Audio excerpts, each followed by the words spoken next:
show with personality on GB News, the People's Channel, Britain's news channel. Join us every night on GB News at 11 p.m. for Headliners, which is 3 top comedians going through the next day's news stories, which is exactly what you need, because when the establishment has gone crazy, you need some craziness to make sense of it. Headliners. You don't have to bother reading the newspaper. We've got it covered for you. Every night at 11 p.m. and repeated every morning at 5 a.m. We won't send you to sleep like some of the other paper review shows out there. So join us 11 p.m. every night on GB News, the People's Channel, Britain's news channel.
Good morning to you. It's 6 o'clock on Sunday, the 22nd of October. Today, tributes pour in as England's greatest footballer, Sir Bobby Charlton, dies at the age of 86.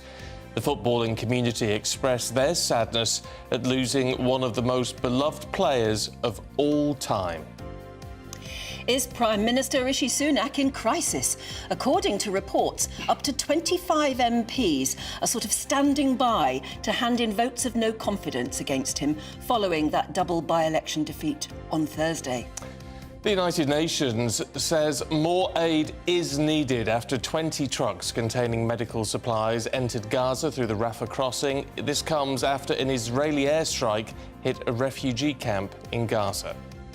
And Storm Babet leaves devastation in its wake yet again, claiming now 4 lives, with travel disruption continuing and workers having to be airlifted from oil rigs. Looking at your weather prospects today, here's Craig. Good morning. It's been an exceptionally wet few days across parts of the UK. Today offers something a bit drier and brighter. Find out more in a little bit. And Aidan McGee has your sport. Yes, it was glorious failure for England in the Rugby World Cup semi-final as they went down to South Africa. And in the Premier League, football pays its respects to a true footballing legend. Morning to you. I'm Stephen Dixon. And I'm Anne Diamond, and you're watching Breakfast on GB News.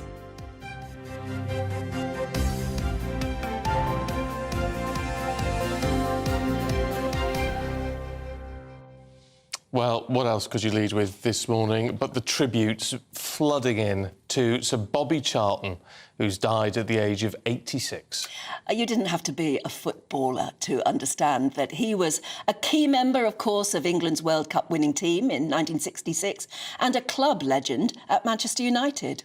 Well, his family said he passed away peacefully in the early hours yesterday morning.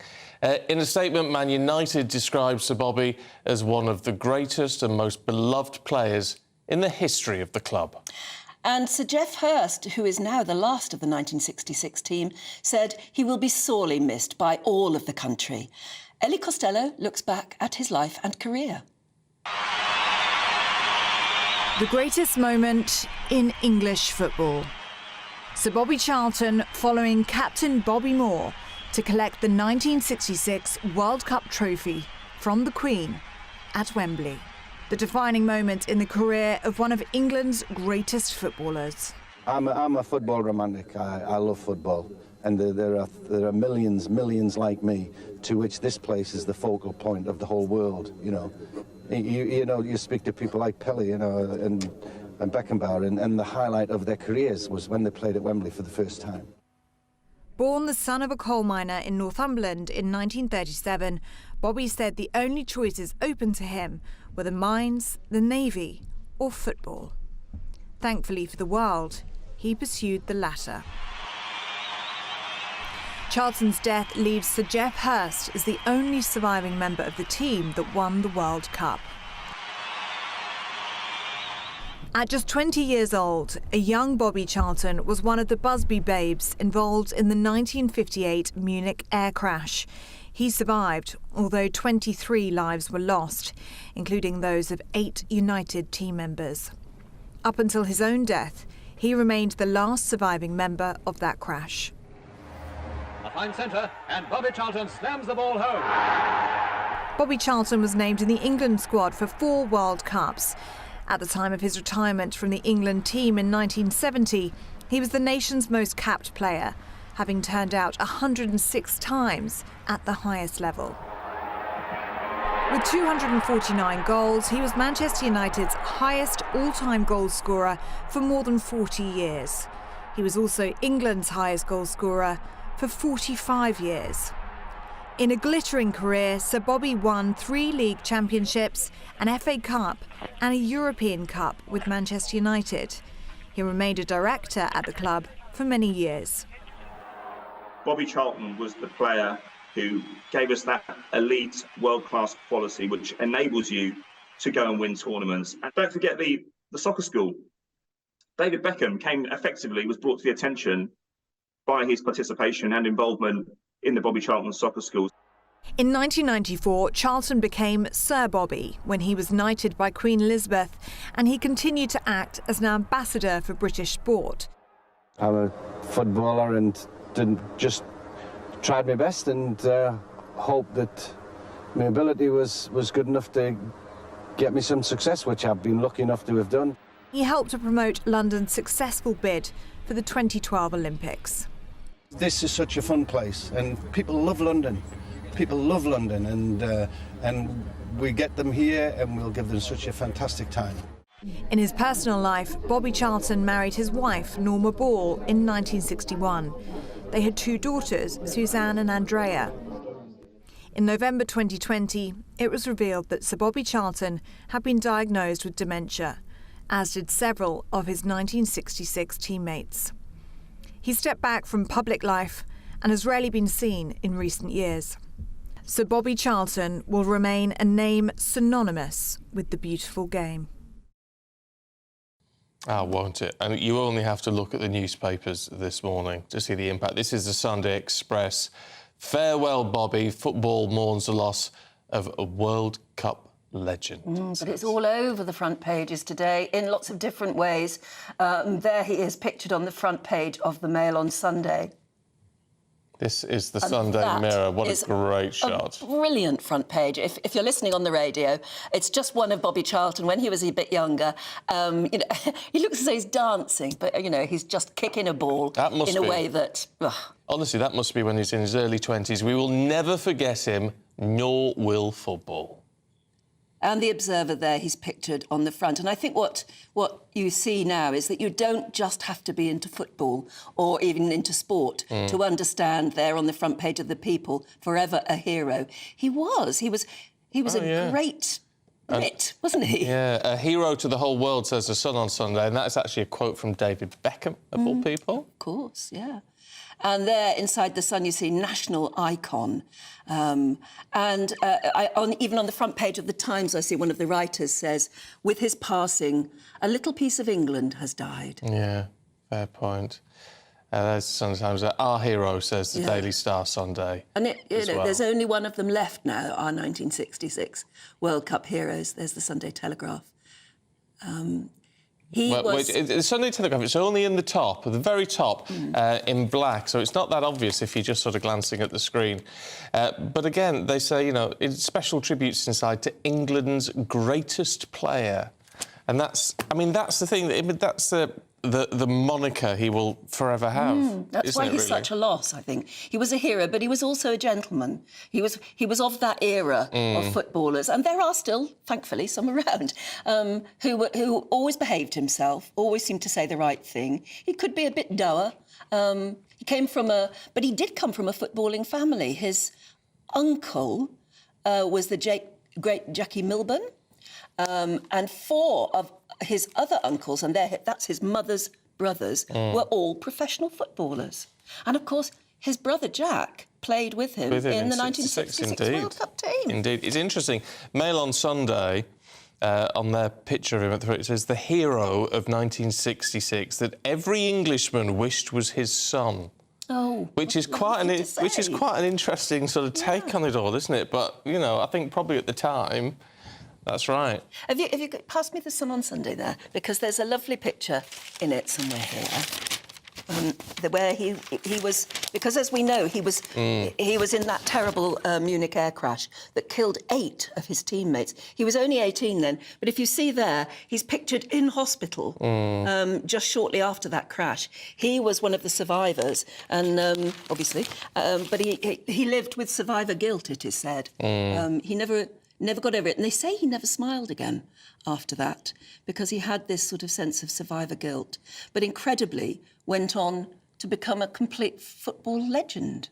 And where is it? There's one of the papers, which I can't see it now, where it describes him as, you know, the nicest man in football. Yeah.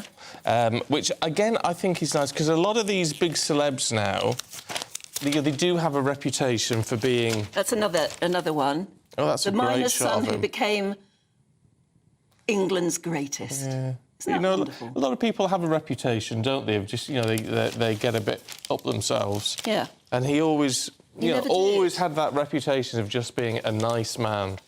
It's, I mean, I've been reading quite a bit about him there, and apparently, not in the final, the World Cup final, but in the semi-final, where apparently England beat Portugal 2-0, I think. He scored those 2 goals, but his dad, who was a miner, was 800 foot down the pits. At the time? At the time, because he'd tried to get days off to go and see his son do so well. Both his sons do so well. But he thought he'd better not push that particular semi-final one. So he went into work, and he was down the pit when his son scored those 2 winning goals and got England through to the final. Lovely story, amazing. Isn't it just? It's a different time, actually. Anyway, if you've got any particular memories at all of him, or if he inspired you into football, maybe, let us know what your stories are. gbviews@gbnews.com. Now, to the world of politics. The Prime Minister is set to mark his first year in Number 10 this coming Wednesday.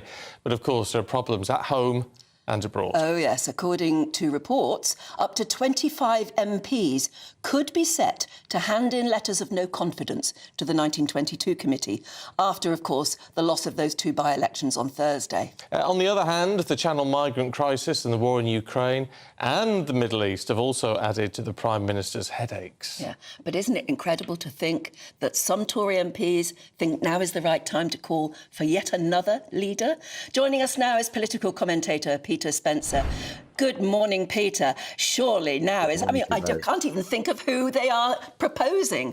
What's going on when 25, apparently, MPs are set to put in letters of no confidence? I mean, you're absolutely right, Anne. If they were to choose yet another leader at this stage of the game, they wouldn't so much be voted out of office as laughed out of office, because they would look so utterly grotesquely shambolic that they just would reveal themselves as unfit for office. That said, even the most sanguine of pollsters are suggesting that the possibility of a 1997-style landslide, the one that swept Tony Blair into office, is or could be a runner.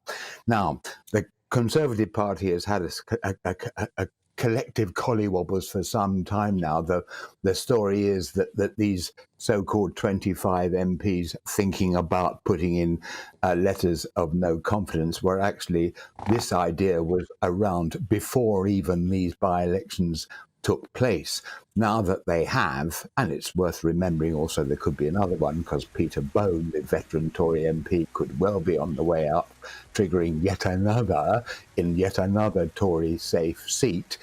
The possibility arises of yet more problems within the party. And I was in Conservative Central Office in 1997 on that seismic night. And believe you me, I witnessed them going through the 9 circles of hell. Not a pretty sight, not a happy bunny, but not a happy ship.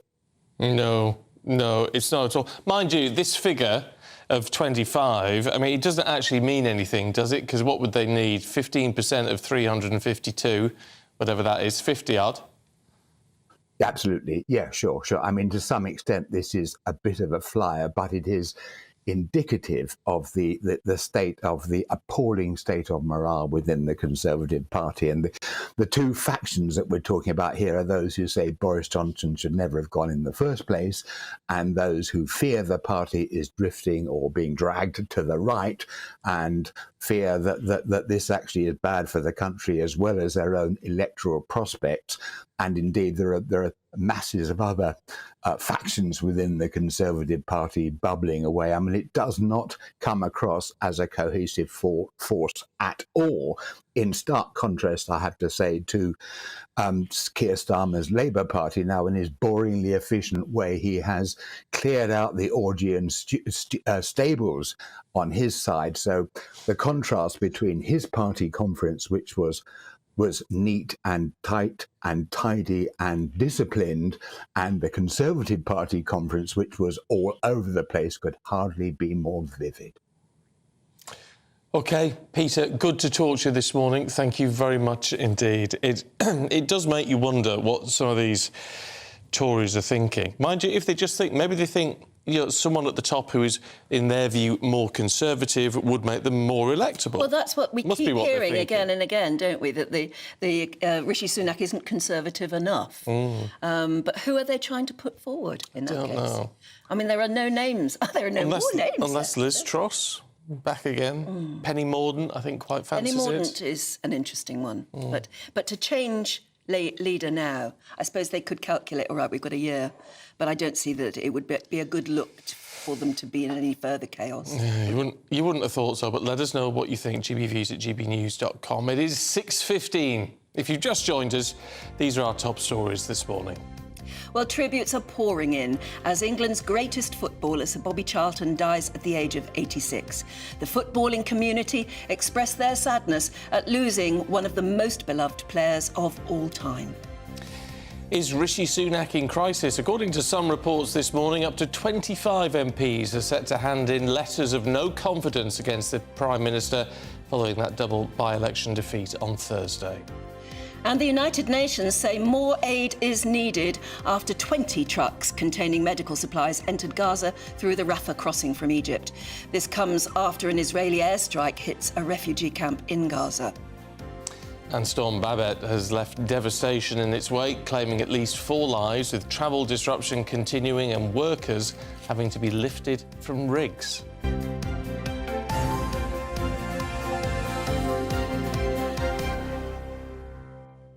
Well, 28 trucks have finally been able to cross the Rafah border into Gaza, but the United Nations says at least 100 are needed every day.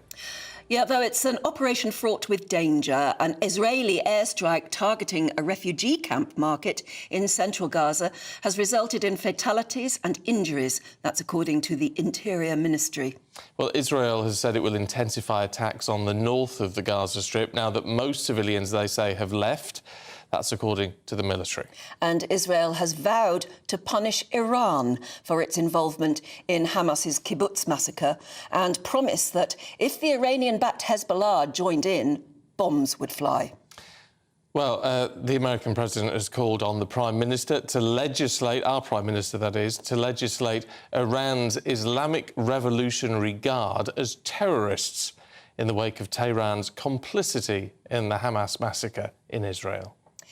Meanwhile, back home, 100,000 people took part in a pro-Palestinian protest in London yesterday, with many more thousands attending marches in other cities across the UK. Yeah, they were calling for an end to the conflict in the Middle East and demanding the government stop supporting Israel's actions. Free Palestine! Free Palestine! Free Palestine! And Transport for London have launched an investigation after a tube driver appeared to lead a pro-Palestinian chant. Yeah, use a bit of common sense there. Excuse me. Let's talk to Israeli journalist Amir Orin, who joins us now. Good to see you this morning, Amir. How much pressure is Israel now under? And what are they doing? Because we've heard of this almost shock and awe tactics that they said they were going to deploy, and it hasn't happened yet, not in the way we were expecting. Good morning. Let me just add to your report that Israelis are also mourning Bobby Charlton. 2 or 3 generations of football fans have become fans of Manchester United and England since that fateful day at Munich, and have followed the career of Sir Bobby and are sure to miss him and already are mourning him. Now, regarding the Gaza question, Israel has delayed for 2 weeks now the ground incursion, without which it will not be able to reach the strongholds, probably underground, of Hamas leaders. It has been softening from the air, as it calls it, the corridors from the Israeli border towards central Gaza. That means that the northern part of the Gaza Strip has to be evacuated from civilians so that they will not be hurt by the bombings and by the armored columns. Of course, they will be asked to go back to their homes or whatever is left of them once the campaign is over. But the families of the hostages in Israel are putting enormous pressure on the government to, up to now at least, to suspend its ground plans and work first for the release of the hostages in some grand deal. So in that regard, the pressure, both by the Biden administration and by the families, is working, and there are divisions within the Netanyahu war cabinet. How worried are you that this conflict could trigger now wider instability in the whole region? So there are people in important positions in Israel, including in the military and the government, who are saying that the lesson of October the 7th is that Israel cannot just brace itself for an attack by whomever and whenever they decide to do it, be it Hezbollah in Lebanon or the Iranian government, and that Israel should therefore preempt. Of course, it will bring upon it counter blows. The Israeli rear will be hit by thousands of missiles. But according to their school of thought, it is better to strike first. They are not in the majority right now. And the Biden administration, through the president, Secretary Blinken, and especially the Pentagon, Secretary Austin, is having near daily conversations with his counterpart, the Israeli defense minister, in order to restrain Israel and to find out exactly what are the battle plans and approve or disapprove them. Israel has lost a lot of its sovereignty and independence in this crisis because it is now subordinate to American decisions. This is unprecedented in Israeli history. OK, Amir Orin, good to see you this morning. Thanks very much indeed. Well, we're joined in the studio by Foreign Affairs analyst and the former CEO of the National Jewish Assembly, James Marlow. And it's very good to see you this morning. I mean, I ask you the same question because the rhetoric is becoming very fierce, isn't it? Talking about cutting off the head of the snake of terrorism by maybe attacking Iran or at least Hezbollah. How dangerous is this now to the whole region? You mean from Israel's point of view? Yeah. So I would refer you back to October the 7th, and it was a devastating attack, the massacres. In fact, Zaka, which is the Israeli organization that looks after the burial and is responsible for picking up pieces of body and the reason why the numbers have fluctuated even over the weekend as to exactly how many were killed is because it was still looking for the remains of those who were burnt. But they gave a press conference at the end of last week, another one, just to remind people exactly what took place. And that's why there's so much shock and horror in the country, in Israel, of course. Children, they had their hands tied behind their back. I mean, some of I know the descriptions I heard. They took out they're too the eyes of them in front of their parents. They chopped off fingers. And the reports of babies being beheaded. I understand that President Joe Biden and the American administration have seen the video and these pictures and have confirmed this as well. So it was just something which you cannot even believe. So there is a huge amount of anger. Those communities in the southern region along Gaza were mostly from left-wing people. I don't want to get into politics so much in the Israeli politics because I've been covering it for 30 years and this is not the time for politics. But nevertheless, they were peaceniks, a lot of them. One of them was on the board of an organisation called B'Tselem, which is very anti-Israel in terms of its rhetoric, always takes the side of those people from Hamas in terms of the reason why they're firing. Not now. She was also another person who was killed. And I heard some reports over the weekend because I spend a lot of time monitoring the Israeli news. And that is that those who live in the communities, we welcomed in these people because there's tens of thousands that cross over from Gaza. We give them work. We try and work with them. We can't do that anymore. We can't allow any more in. Now, to widen this out to the wider scope, of course, you've got now Yemen, who is involved in this because the Houthis, who are backed by Iran, were firing missiles what's believed to be into Israel, but the American warships picked them up and shot them down. That was last Thursday. And this morning, it's really flaring up on the northern border. So for the last week and a half, Hezbollah has been firing missiles into Israel. The Israel against their anti-tank missiles against the defense system in northern Israel. There is now so far 36 communities in the north of Israel that have been evacuated, including Kiryat Shmone, which has a population of 23,000. But Israel can't fight on so many fronts. Well, that's what Hezbollah say. Hezbollah said exactly those words on Friday, that Israel cannot take on two fronts. And Israel replied back to say, yes, it can. It did it in 48, it did it in 67, it did it in 73, and it will do it again in 2023 because it has no choice. But the problem with all of this, and it comes back to the argument, the reason there is so much anger about what is going on is not that people don't have huge sympathy with Israel in terms of what she faced, but the fact that it is seen as collective punishment in how the people on the Gaza Strip are now suffering. The Hamas-controlled health ministry say it's around 4,500 people who are dead inside of Gaza, correct? I think it's around those figures, and they're obviously going to rise. What people don't take into account, and of course there are innocent civilians inside of Gaza, of course there are, and that's the reason why Israel said, make your way to the south.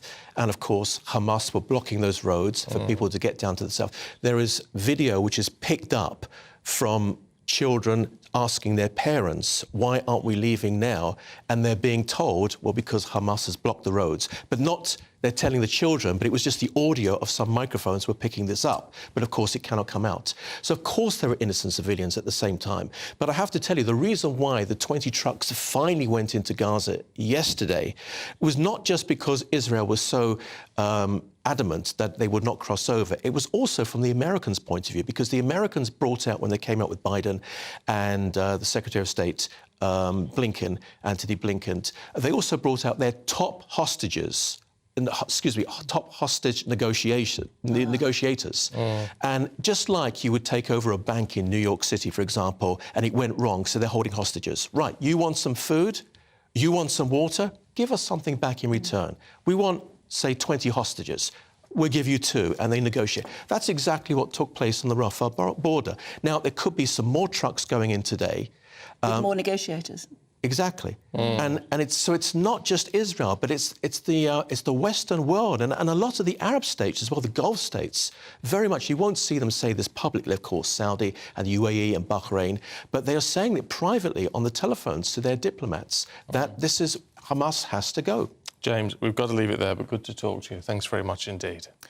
Well, the other big story, of course, at the moment is weather. We'll be looking at Storm Babet in more detail a bit later on. But right now, you want to know how the weather is going to be wherever you are today. Here's Craig Snell. Good morning. Welcome to your latest GB News weather forecast. I'm Craig Snell. Well, looking ahead to today, it's a much drier and brighter day right across the country, but especially so for Scotland. We do have some showers to contend with, especially across more western parts. They may at times just creep a little bit further east, but I think the further east you are, greater chance of staying dry right throughout the day. Best of the sunshine will also be towards eastern parts. Could still be quite blustery at times across the very far north of Scotland. It's here we'll probably see the most frequent showers, and for many, temperatures very similar to what we've seen of recent days, so highs reaching around 10 to 12 across Scotland, potentially up to about 15 degrees across the south coast of England. Into the evening, any showers across England and Wales generally fading away. Could just see some showers just then moving into parts of Northern Ireland as we go through the course of the night. But across Scotland especially, turning quite chilly, could see a touch of frost come dawn. Further south, actually some higher cloud, just keeping temperatures up around 8 to 9 degrees. So we start Monday off on a fairly dry note across the board. Still the risk of some showery outbreaks of rain for Northern Ireland and maybe the very far north of Scotland. But the best of sunshine on Monday will be across mainland parts of Scotland, because later on in the day, some thicker cloud and some outbreaks of rain will arrive into the south coast of England. Temperatures for most of us, again, very similar, around average for the time of year. And we'll have much more for you in the next few minutes about Storm Babet and also sport with Aidan McGee. You're watching Breakfast on GB News.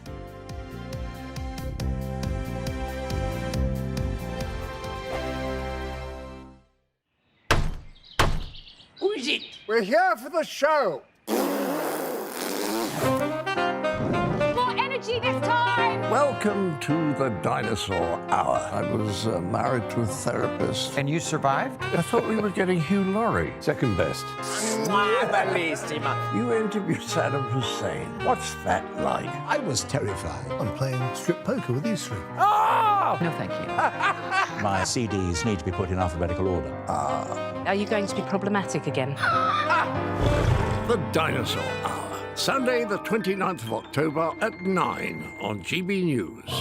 What you get for breakfast is something that, if we do our jobs right, you will wake up to news that you didn't know the night before. It's a conversation. It's not just me and Eamon. We want to get to know you, and we want you to get to know us.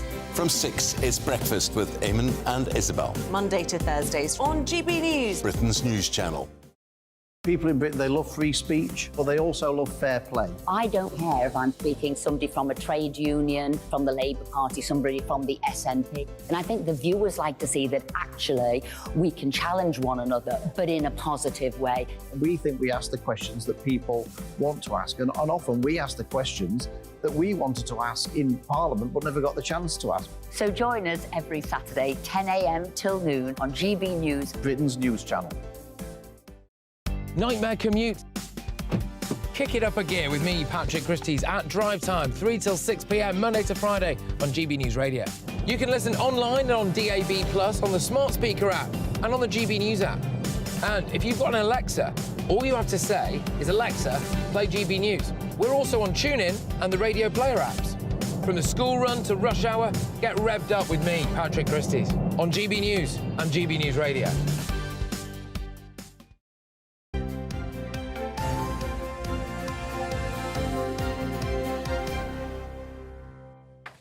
It is 6:31. Good morning to you. Let's remind you of the top stories this morning. Well, tributes are pouring in as England's greatest footballer, Sir Bobby Charlton, dies at the age of 86. The footballing community expressed their sadness at losing what they say is one of the most beloved players of all time.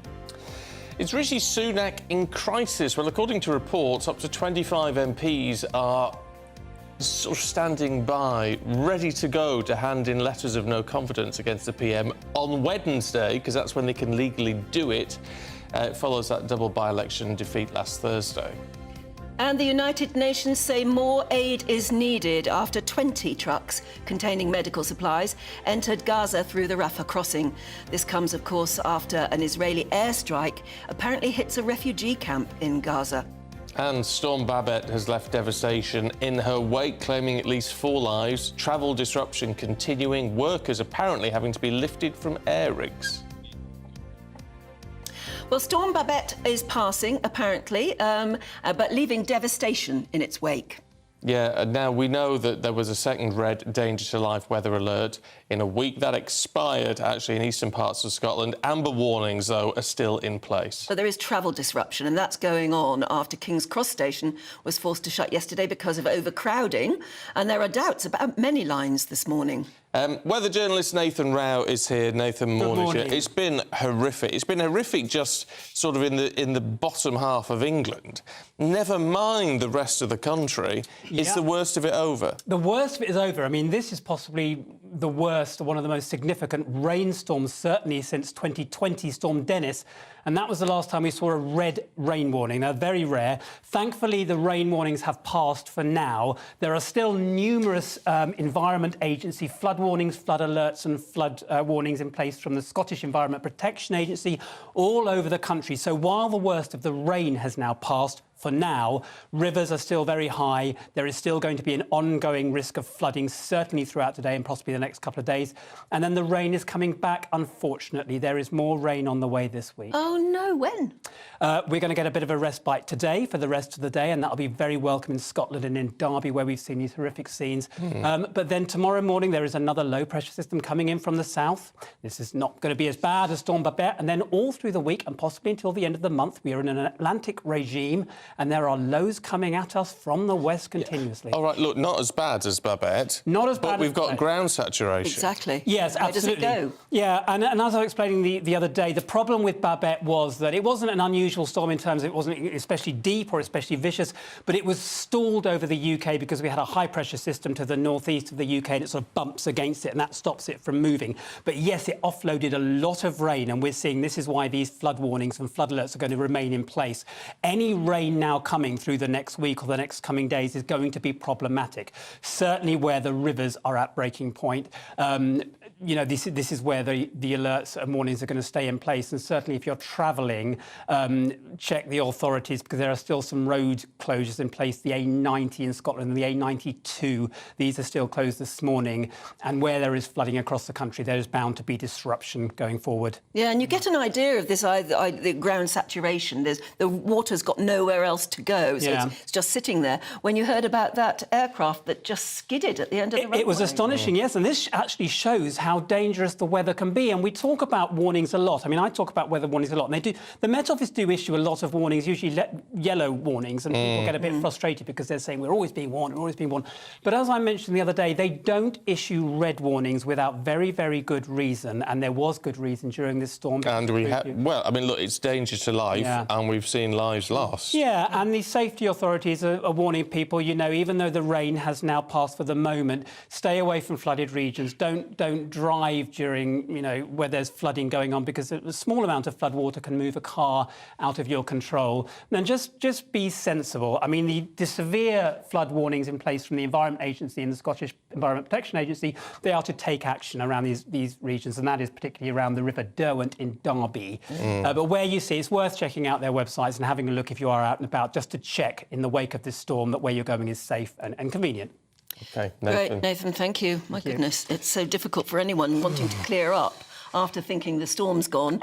Isn't it terrible? Maybe no point in clearing up quite yet. No. Look, let's turn our attention to sport, should we? Aidan McGee is here. We've got to kick off with your thoughts on Bobby Charlton. Absolutely. I interviewed him back in 2012 at the Queen Elizabeth Centre opposite the House of Parliament.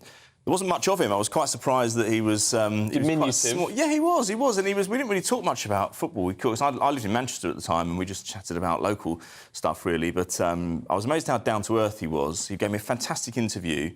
And you have to look at his body of work in terms of his life. I mean, he came from a mining community in the northeast of England, in Ashington, famous football family, as Anne mentioned earlier on. He was related to the great Jackie Milburn, who was a famous Newcastle United player. His older brother, Jack, who died in July 2020, also had a stellar career, but the two of them moved off to... Jack went to Leeds, of course, and achieved magnificent success, and later with England.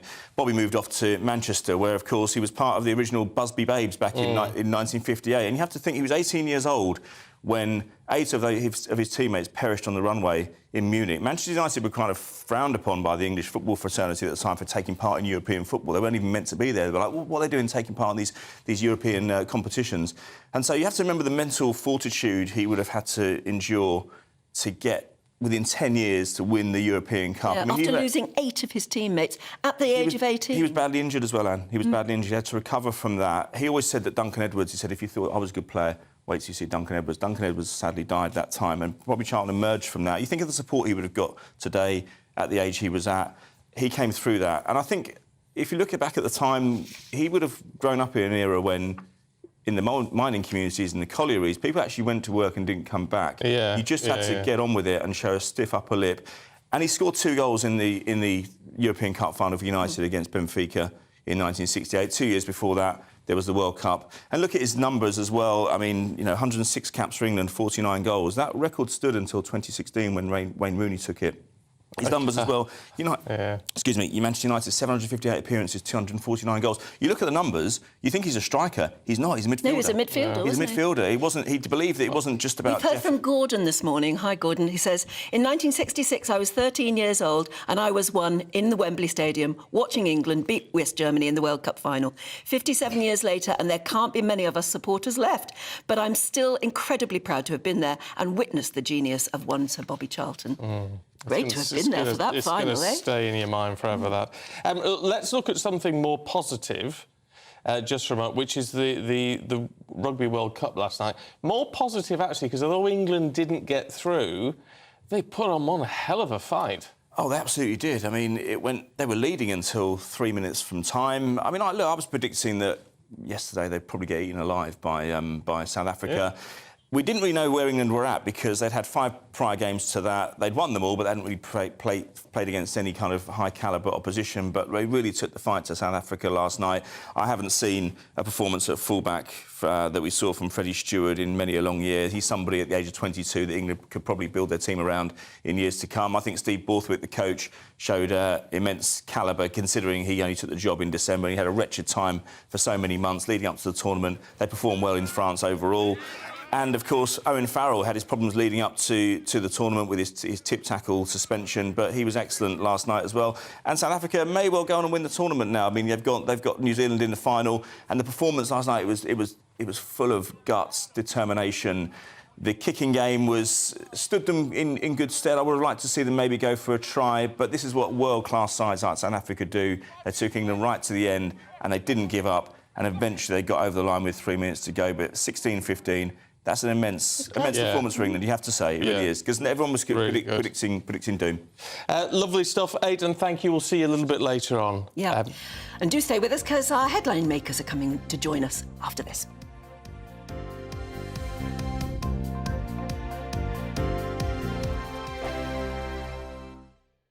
I think the most exciting bit for me is talking to ordinary people. People who I think are ignored often by the major news channels.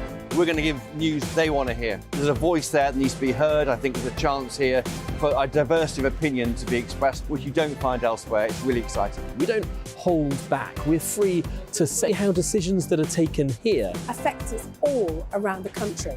Only on GB News, the People's Channel, Britain's news channel. There's only 3 people you can trust in life. Your doctor, your lawyer, and your nana.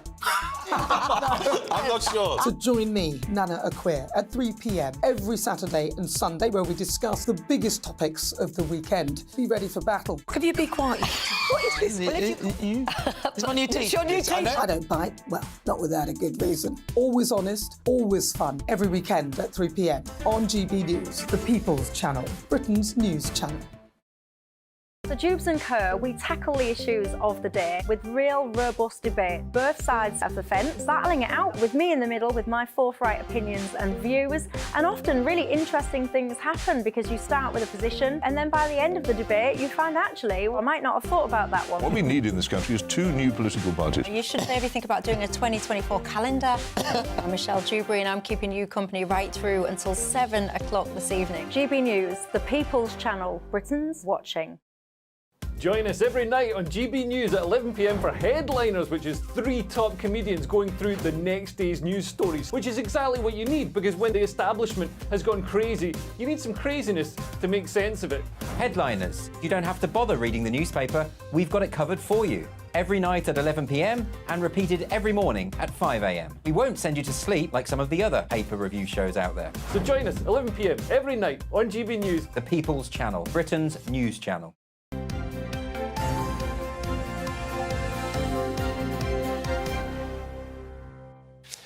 6:43, let's go through some of the headlines this morning with writer and journalist Emma Wolfe and the editor of Spiked, Tom Slater. Good morning to you both. Morning. Tom, let's start with the Sunday People, should we? And forever a hero. Yes, so the Sunday People, as with most of the newspapers this morning, going with celebrations of the life of Sir Bobby Charlton, who, of course, you've been talking about all morning. There's so much across the inside pages. I think partly making tribute to his tremendous footballing achievements, talking about the tragedies in his own life as you had. But there's also a kind of sense throughout this of him being a kind of representative of a kind of more decent sort of era, you know, that so many kind of tributes to him as an individual as well as him as a sporting hero, and that sense that there's kind of something that's been lost with the kind of passing of that generation. And more than just a footballer to me, because, I mean, I've never been that into football, but my goodness, I know Bobby Charlton and he matters. No, completely. And it's interesting as well, you know, hearing Aidan talking before the break about, you know, his records not being overtaken until Wayne Rooney comes to the fore and so on. But at the same time, just because of that kind of lack of glory and winning at the top level at the World Cup and at the European Championships and so on for so long, they're still very kind of emblazoned in the national consciousness in a way that even some of the recent players who on paper might have overtaken him in their respective positions still don't have that kind of status, definitely. Yeah, and they say that when you watch some old footage of his goals and some of his amazing moves, it doesn't look old and antiquated. It still stands up to today's sort of standards of football. No, completely. He was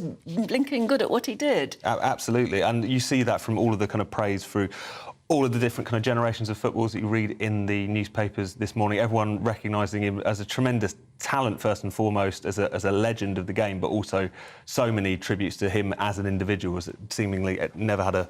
Does he mean no one much has a bad word to say. Yeah, I mean, I should dislike him because I'm a lifelong Liverpool fan and obviously Manchester United. But no, I mean, look at the front page of the Star. Our hero, tears for World Cup legend Sir Bobby Charlton, the nicest man in football. And it's lovely, it's that humane side of the man coming through, which we haven't always seen, let's be honest, in professional footballers. They haven't always covered themselves in glory over the past few decades. And there's something just amazing about the 66 team. Of course there is. There? Of course and we've there only is. got one left now, Sir Geoff Hurst. He's the only one left now. Yeah. Emma, in The Observer... Yeah. I mean, we heard it from Amir Orin, who we're talking to in Tel Aviv earlier on. Yeah. The idea now that, in fact, Israel has sort of ceded control to the United States with what it's doing in this war. I mean, Israel are coming under increasing pressure to launch a preemptive strike on Hezbollah, the Iran-backed militia in Lebanon. But they're also coming under pressure from the US not to do so, and you know, from international allies. I think what this is all about is a real sense of contagion, of conflict. Obviously, it's a terribly complicated situation, with this looming ground invasion possibly, you know, unfolding over the next few days, well, likely to unfold over the next few days, is the sense. And I think people are also now becoming aware of just how febrile and dangerous the situation is on many fronts, you know, circles within circles. Who is backing whom and who is striking on whom? And this is really... You know, Israel, for now, they're saying they want to focus on Gaza and finish the job there, as though it's going to be that simple, because, of course, finishing the job there then ignites all sorts of other issues, and a huge amount of civilian life will be lost, whatever the military casualties. Yes, I just don't know quite how they... Even if they could clear every civilian from the north to the south... Which they can't. ...and then bomb it, and then... But it's a city. But it's like, what do those people go back to? What do they go back to? But also, this isn't just any city. This is the most densely populated city, I think, in the world. But you can't fight in cities. You can't fight with Hamas melting in and out of the civilian population, embedding themselves in hospitals, in schools. It just simply doesn't... Well, not in a casualty-free way. No. You can't. You don't just have soldiers. No. Meanwhile, in the Sunday Times, Emma, they're claiming a Hamas chief is in a British council house. This is one of those stories which it feels big, but also it's kind of what. Basically, the story in the Sunday Times is a really interesting investigation. They've found that this Hamas, he's a fugitive who ran the group's terrorist operations in the West Bank, Mohammed Qasim Sawala. Fled Israel and managed to make his way here in the 1990s, and he obtained a British citizenship. He then has got himself embedded, quietly, living quietly here. Lives in North London, in Barnet, in the most Jewish local authority in the entire country. It has a fifth, in Barnet, has a fifth of all the Jews, 56,000 Jews in this country. So it couldn't be more Jewish. You'd look for him. He's within a few miles of 2 synagogues, and this is a man who, as late as 2019, was flying out to Moscow, meeting with Putin's henchmen. So he... Oh, my goodness. I mean, it's clear that he hasn't been active in Hamas in any illegal sense in this country, but it raises a lot of questions. He bought a very expensive... he bought an expensive council house with a whopping discount, lives there with his 4 children, I think, has no mortgage, and is living quietly in this country. My question would be, it's clear from the report that he hasn't done anything wrong specifically, but is this the kind of person we should be giving British passports to? Is this what we want when we talk about British citizenship? Given that we know, OK, Hamas as an entire organisation wasn't prescribed until 2021. When he came over in the 1990s, early 2000s, it was only the military wing that was proscribed. So... I think it's very clear that the Home Office has dropped the ball here, that they hadn't looked into his background. Because when you have innocent people who want to give to this country who can't get British passports, who can't get British citizenship, is this the kind of man that we want here? Yeah, I mean, the worry is if we have missed this... Yeah.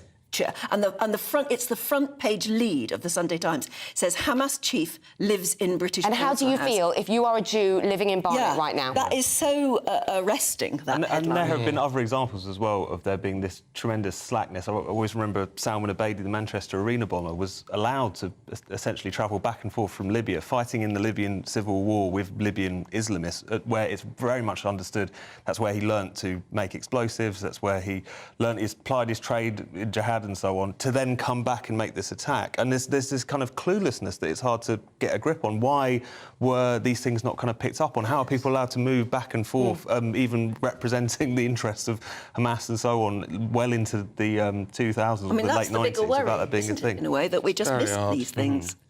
OK, Tom, in the Sunday Telegraph, what's the US telling us here in number 10? Yes, so this is a discussion that's been rumbling on for some time, to put it lightly, between the US and the UK, putting a lot of pressure on the UK to formally prescribe the IRGC, the Iranian Revolutionary Guard Corps, which are very much seen, kind of founded as the sort of protectors of the Iranian Revolution, if you like, but also seen to be involved in all kinds of things beyond its own borders. This is something which has been a pretty torturous point for the British Foreign Office in particular, which seemingly out of a desire to not inflame diplomatic tensions with Iran, therefore has held back from prescribing this particular group. But as terrorists. Exactly, and with all the sanctions that come with that.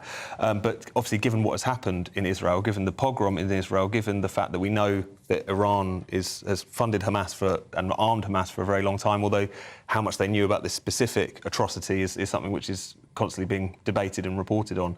New pressure coming from Washington for James Cleverly, for the Foreign Office to do something about. Yeah, I don't know what I think about that, in the sense that you do wonder it's about secondary implications, isn't it? Of course it is. What actually would it do? It would stir things up even more. Yes, it would escalate the... Yeah, I think the word is inflame. I mean, this whole region is a tinderbox, isn't it? And language matters. And I'm so frustrated all week. I feel that we're getting caught up in whether the BBC used the term terrorist or not. Again, here, does it matter? Does anyone care whether they are prescribed or not? Of course it matters. But also, what is actually happening? Is there anything... I don't know, there's just so much rhetoric around this and not that much positive action. And I sort of despair. We've all got to be careful, haven't we, I suppose? And that's what the sensitivities that we're looking at, everybody, diplomatically, politically. OK, and that comes down to, yes, protests, which, of course, are going to go on, aren't they? We're going to see them every weekend, if not during the week as well.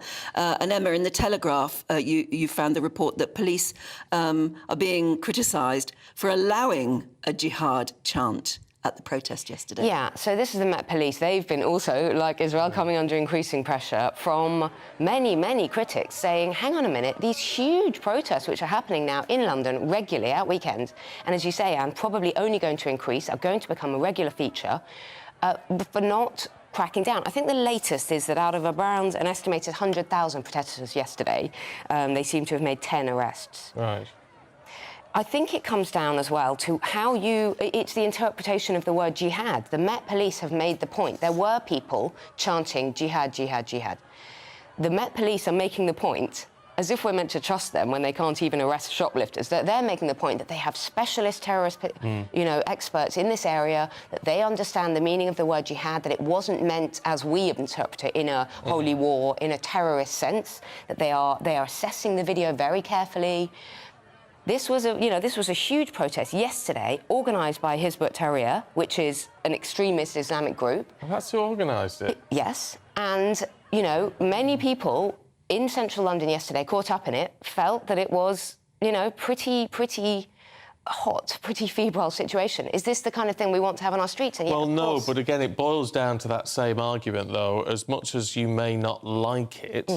If you then go in heavy-handed and arresting everyone who shouts jihad... It's just interesting what the Met Police do and don't crack down on, Well, yeah, but would it not cause...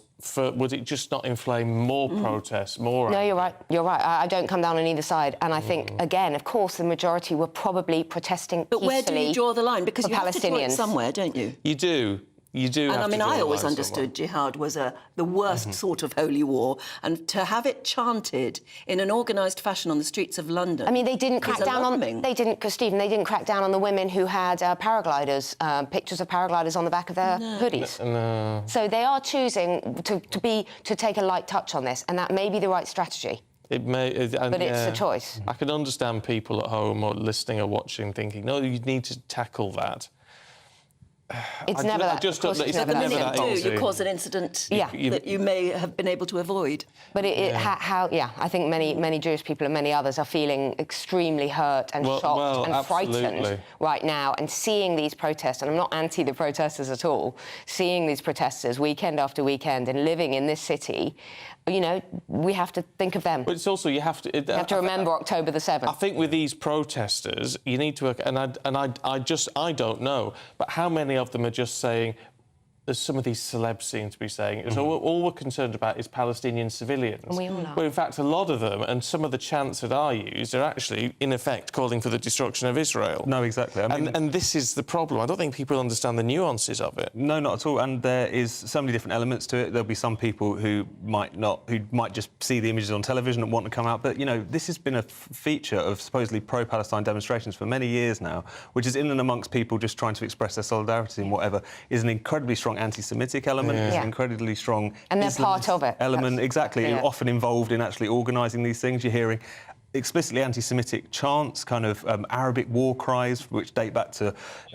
points in which armies had kind of, razed whole Jewish villages. There's all these kind of references which... Calling Palestine a concentration camp, that's a very, very loaded term. Comparisons of Israel to the Nazis, there was a lot of that yesterday. There was some really sickening placards that you saw pictures doing the rounds. I think, if nothing else, it's shown us what we're up against in terms of we have a very significant domestic problem with anti-Semitism, with an extreme obsession with Israel, which has morphed into something deeply ugly and indeed racist. And it's shown that, this is something that's not going to be solved by police making a few arrests. There's a deeper kind of social issue that we have to confront and take very seriously. Well, I'll tell you what, look, we've only got 1 minute left. Can we end on something, what I think it's lighter, about these extremely rare fossils being flown into space by Virgin Galactic? Yes, so it was a bit of a scandal in South Africa where they signed off on a couple of very rare fossils from kind of two forerunners of human beings, if you like, which have been discovered in South Africa. Very, very precious.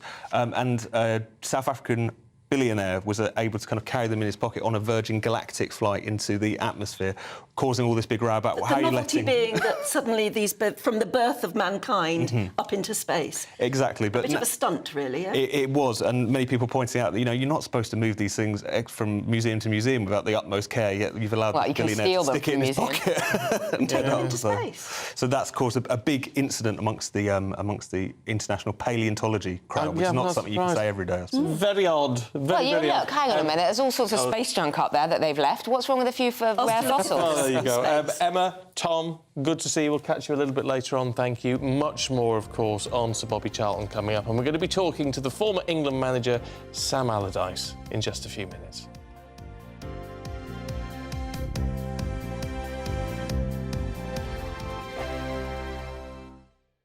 GB News, unlike other broadcasters, isn't obsessed with the London-Westminster bubble. We think there's a nation beyond the M25, and that's why we talk about the issues that matter across the land. Join me on State of the Nation, 8 to 9 o'clock, Monday to Thursday, on GB News. Daisy's listening, and you should too. There's only 3 people you can trust in life. Your doctor, your lawyer, and your nana. I'm not sure. So join me, Nana Aquare, at 3 p.m. every Saturday and Sunday, where we discuss the biggest topics of the weekend. Be ready for battle. Could you be quiet? What is this? It's my new teeth. It's your new teeth. I don't bite. Well, not without a good reason. Always honest, always fun. Every weekend at 3 p.m. on GB News, the People's Channel, Britain's news channel. Tired of the usual focus-tested, pre-prepared Westminster runaround? Well, so am I. So you want higher taxes? Is your department to blame for this? Are you rethinking this policy? Every Sunday at 9:30, I'll be sitting down with those in power to get the truth about the issues affecting you.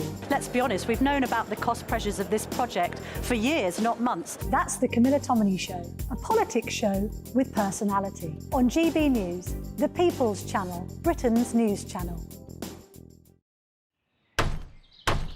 Who is it? We're here for the show. More energy this time! Welcome to the Dinosaur Hour. I was married to a therapist. And you survived? I thought we were getting Hugh Laurie. Second best. You interviewed Saddam Hussein. What's that like? I was terrified. I'm playing strip poker with these 3. Ah! No, thank you. My CDs need to be put in alphabetical order. Are you going to be problematic again? The Dinosaur Hour. Sunday, the 29th of October at 9 on GB News.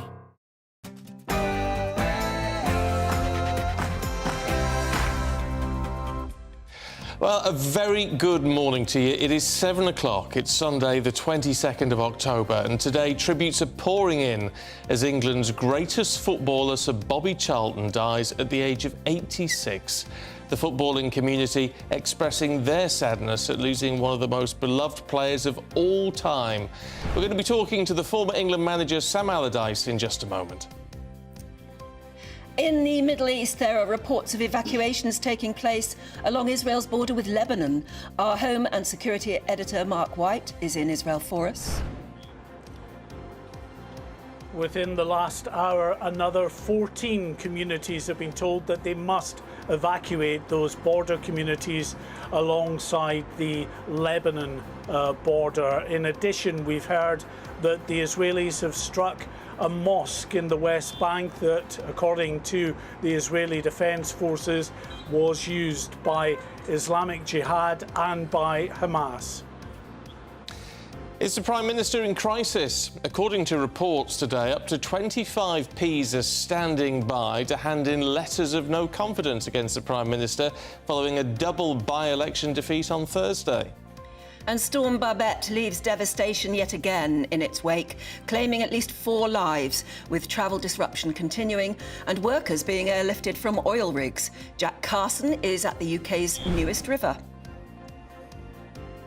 3 severe flood warnings in Derby as part of the A52 here goes underwater, and Nottinghamshire declares a major incident over rising levels in the River Trent. I'll have the latest for you. Well, Craig will have the forecast for the whole country this morning. Good morning. It's been an exceptionally wet few days across parts of the UK. Today offers something a bit drier and brighter. Find out more in a little bit. And Aidan McGee's got your sport. Yes, indeed, it was glorious failure in Paris last night for England's rugby players as they bowed out of the tournament against South Africa in gallant fashion. And in the Premier League, football mourns the passing of a true legend. Good morning to you. I'm Stephen Dixon. And I'm Anne Diamond, and this is Breakfast on GB News.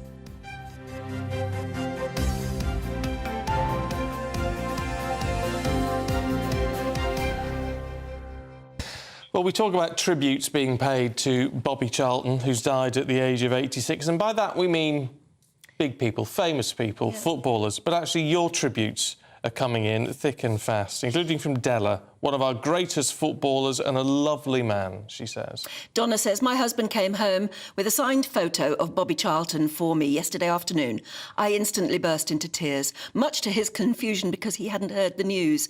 I explained that I'd just seen the announcement of his death. Oh, dear, and Thomas says, I shed a tear for Bobby Charlton today. I don't know why. It just came out from somewhere inside me. Historically, he was part of my life. I knew of him as a player before 1966, but the Munich air disaster brought some names to the fore like never before in those monochrome times. They were monochrome times, really, weren't they? They were. Black and white shots of Sir Bobby Charlton doing his thing. It is just a loss for the country, and as many people are saying, a loss for the world, actually. Just a remarkable figure who's sort of embedded in all of our memories, so no matter what your age, really. One of the greats. Yeah, absolutely. The great. Well, Ellie Costello looks back now at his life and his career. The greatest moment in English football. Sir Bobby Charlton following captain Bobby Moore to collect the 1966 World Cup trophy from the Queen at Wembley. The defining moment in the career of one of England's greatest footballers. I'm a football romantic. I love football. And there are millions like me, to which this place is the focal point of the whole world, you know. You speak to people like Pelé, and Beckenbauer, and the highlight of their careers was when they played at Wembley for the first time. Born the son of a coal miner in Northumberland in 1937, Bobby said the only choices open to him were the mines, the Navy, or football. Thankfully for the world, he pursued the latter. Charlton's death leaves Sir Geoff Hurst as the only surviving member of the team that won the World Cup. At just 20 years old, a young Bobby Charlton was one of the Busby babes involved in the 1958 Munich air crash. He survived, although 23 lives were lost, including those of 8 United team members. Up until his own death, he remained the last surviving member of that crash. A fine centre, and Bobby Charlton slams the ball home. Bobby Charlton was named in the England squad for 4 World Cups. At the time of his retirement from the England team in 1970, he was the nation's most capped player, having turned out 106 times at the highest level. With 249 goals, he was Manchester United's highest all-time goal scorer for more than 40 years. He was also England's highest goal scorer for 45 years. In a glittering career, Sir Bobby won 3 league championships, an FA Cup and a European Cup with Manchester United. He remained a director at the club for many years. Bobby Charlton was the player who gave us that elite, world-class quality which enables you to go and win tournaments. And don't forget the soccer school. David Beckham was brought to the attention by his participation and involvement in the Bobby Charlton soccer schools. In 1994, Charlton became Sir Bobby when he was knighted by Queen Elizabeth, and he continued to act as an ambassador for British sport. I'm a footballer and just tried my best and hoped that my ability was good enough to get me some success, which I've been lucky enough to have done. He helped to promote London's successful bid for the 2012 Olympics. This is such a fun place, and people love London. People love London, and we get them here, and we'll give them such a fantastic time. In his personal life, Bobby Charlton married his wife, Norma Ball, in 1961. They had 2 daughters, Suzanne and Andrea. In November 2020, it was revealed that Sir Bobby Charlton had been diagnosed with dementia, as did several of his 1966 teammates. He stepped back from public life and has rarely been seen in recent years. So Bobby Charlton will remain a name synonymous with the beautiful game. And as the front page of the Sunday Times says, one of their writers says, with his passing, a little bit of England has just died. Which I think is a valid point, isn't it? Let's talk to former England manager Sam Allardyce, who joins us now. It's really good to see you this morning, Sam. I mean, this is remarkable in the sense that whether you're a football fan or not, he still had a role to play in sort of all of our lives somehow. Yes, absolutely. I think that particularly as a person, I mean, everybody knew him as a footballer, how great a footballer he was, just what he contributed to Manchester United and England. But I think when you got to know him, I didn't get to know him, as it were, but every time I went to Old Trafford, see Sir Alex Ferguson in the boardroom, you would bump into Sir Bobby and have a chat away with him and so on and so forth. So he was a great ambassador for Manchester United and a great ambassador for football and England, and such a kind person. I think that's what everybody as tribute is explaining to what a great guy he was, what a contribution he made to football for England and for Manchester United. And of course, as a youngster, I watched him in the World Cup final on my black and white TV at the time, all those years ago. But it was a pleasure to know him. Every time I went to Old Trafford, he'd stop and have a chat with you. He'd come over and say how you're doing, Sam, what's happening in your career. So, yeah, just a great guy. Yeah, I mean, he was a midfielder, wasn't he? And that's why he was so particularly chosen for the team. But my goodness, he could score some incredible goals. Yes, absolutely. I think that he was unique in the fact that he could score from, well, what seemed to be almost most of his goals from outside the box. And he used to go on these long runs, beating one or two people, and then he'd fire it in with a left or right foot, of course. And obviously famously scoring in the World Cup, and then for Manchester United scoring in the Champions League final. But he like I said, his contribution for Manchester United, England, and for football, of course, was outstanding. And then, of course, as an ambassador for Manchester United and a director, he could travel across the world because everybody knew Sir Bobby Charlton. Yeah, I wonder if he had a bigger impact in that role on the board than perhaps we realise, because you look back at people like Sir Alex and the start of his managerial career, which was not, covered in glory. If it wasn't for Bobby on the board, could there have been a different future for Man United?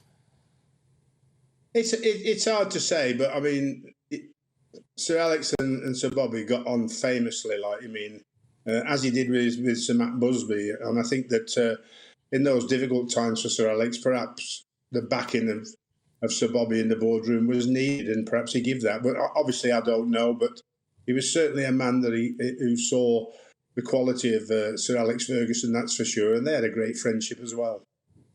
Yeah, I mean, and you can also say, and a lot of the writers about him today are saying he had true northern grit. He came from a footballing family, yes, but they were also a mining family.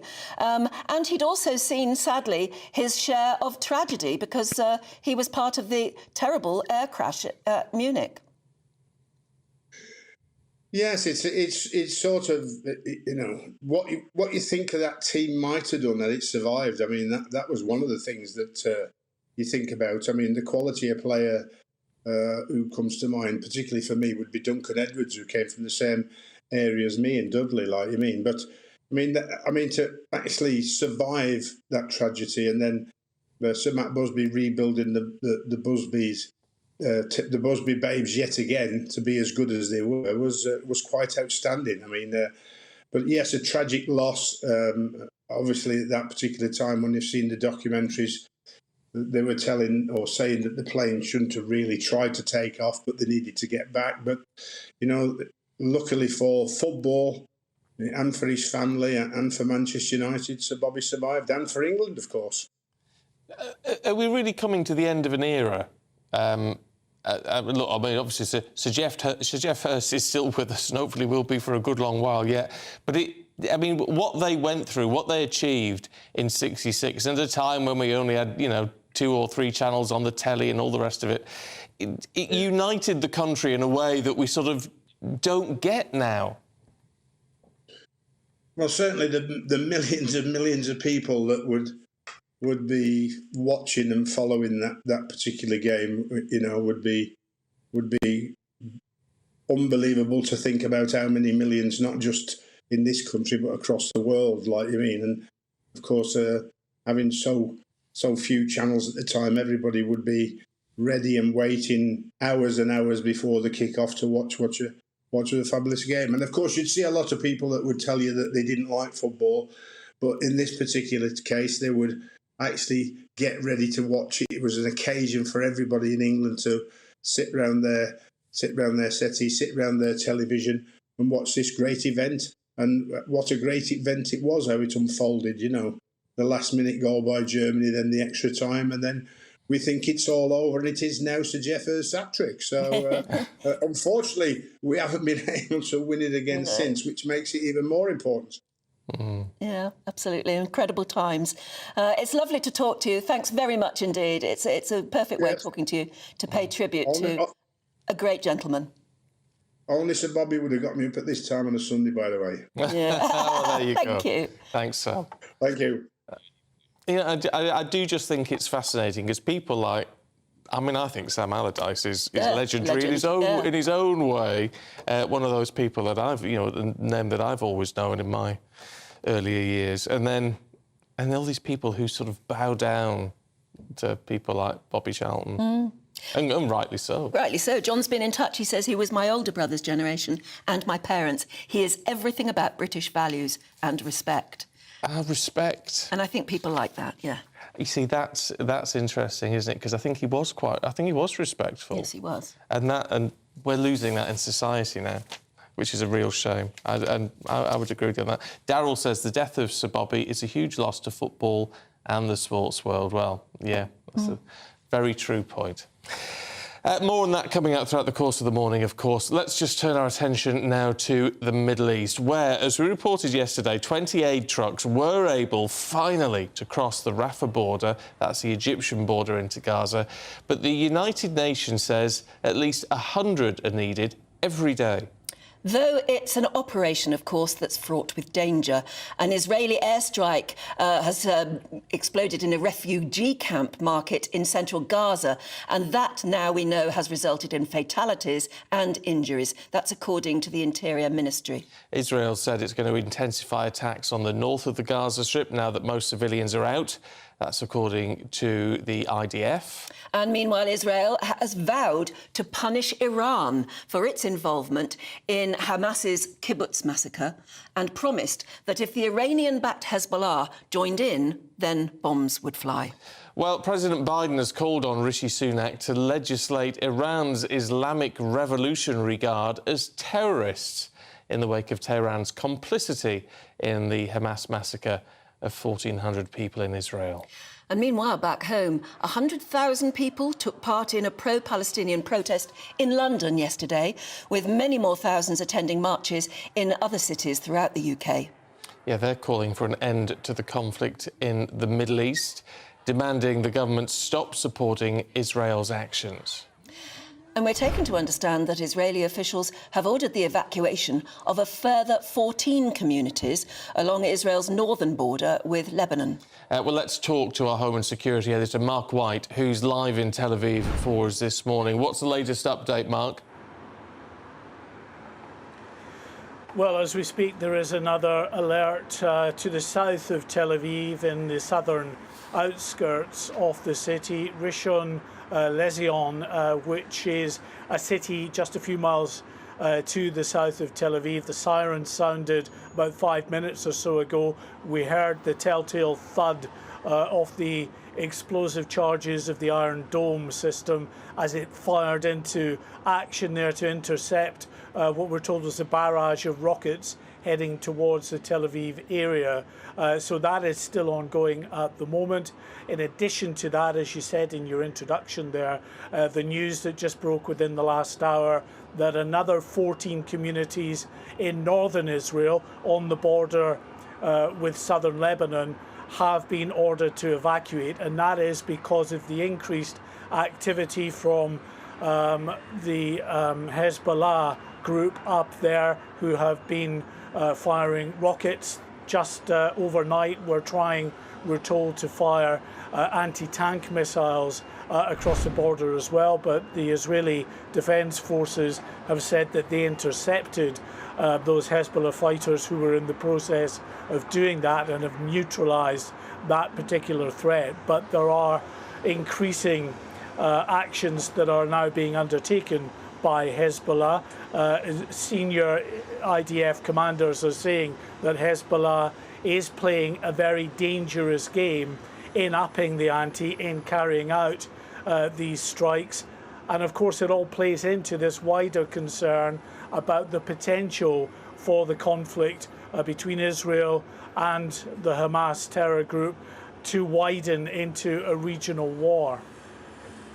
And do we know anything more of the aid that's been going in from yesterday through the Rafah border? Are we likely to see any more of that? Well, that's certainly the hope, and I think that will be what plays out in the hours and days ahead. Fewer than 30 trucks managed to make it across the border with vital aid supplies. Of course, they are welcome. But if you take into consideration that on an average day before this conflict, there was about 500 trucks that would cross that border from Egypt, it gives an indication of just how things have dried up or been prevented really from reaching Gaza, and those people who are now massing in southern Gaza and who desperately need, of course, these supplies. Now, what these, so far anyway, these trucks that have come over from Egypt do not contain is fuel supplies, because there are real concerns that Israel has that the second these fuel supplies come over, as vital as of course they are for the likes of the hospitals and other daily sort of tasks that need to be carried out, just like bakeries, for instance, who need to bake the bread to keep people sustained. They need fuel supplies desperately. They're running out. But as vital as those fuel supplies are, Israel really believes that there is no doubt at all that at the moment any fuel supplies crossing that border from Egypt would be then intercepted by Hamas terrorists and used by them. OK, Mark, back to you later on. For now, thanks very much indeed.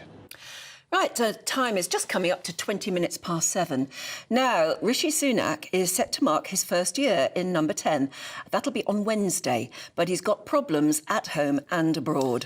Yeah, the Mail this morning is reporting that up to 25 MPs could be set to hand in letters of no confidence to the 1922 committee after the loss of 2 by-elections on Thursday. They've not been able to hand any in up until he's been in office for a year. And, of course, on top of that, he's got the Channel migrant crisis and the war in Ukraine and the Middle East. They're just adding to his woes. Let's talk to political commentator Piers Pottinger. Good morning to you, Piers. Good morning. Look, I don't know if this is true or not, but these 25 MPs, it's not enough to spark a vote of no confidence, but are they just desperately trying to press the self-destruct button? Well, I think you're both too young to remember an old game there used to be called instant insanity. And that's what I think these 25 MPs, if they exist, are playing. This is sheer madness, because the one fact about election campaigns is that nobody ever votes in a divided party. There isn't time for a new leader. In fact, what Rishi really needs to do is start delivering. He doesn't need to reshuffle, with the rumours about a reshuffle next week. I don't believe that'll happen. I hope not, because, again, I think that's another example of instant insanity.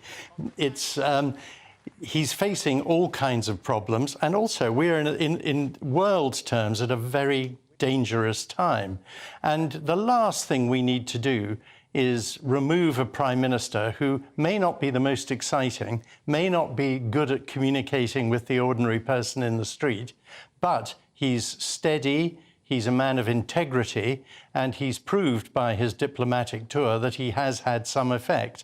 And to replace him now, I don't know who with. Well, that's exactly. I mean, it's crazy. And I do hope these so-called Tory rebels have a good look in the mirror and think to themselves, what on earth are you doing? They're not helping the party, they're not helping the country, and the last thing we need is instability in this country at the moment. But could it be a way of putting pressure on him to, as some Tories say, to become more conservative? Yes, well, of course. I mean, there are lots of people who'd like to see tax cuts. There's an awful lot of talk about inheritance tax, which I personally think is rather a sideline. I don't think that's going to win an election, but proper tax cuts. There are signs that the economy is growing, is beginning to grow. And so Jeremy Hunt's austerity campaign is beginning to pay off. And tragically, I fear that what will happen, has happened so often in the past, the Labour Party will capture an economy that's just on the up and then destroy it. But, I mean, the interesting thing about the by-elections was something that very few people are really talking about, was the success of the Reform Party. Because in both cases, if the people who'd voted for Reform had voted Conservative, which would have been the most likely, they would have won.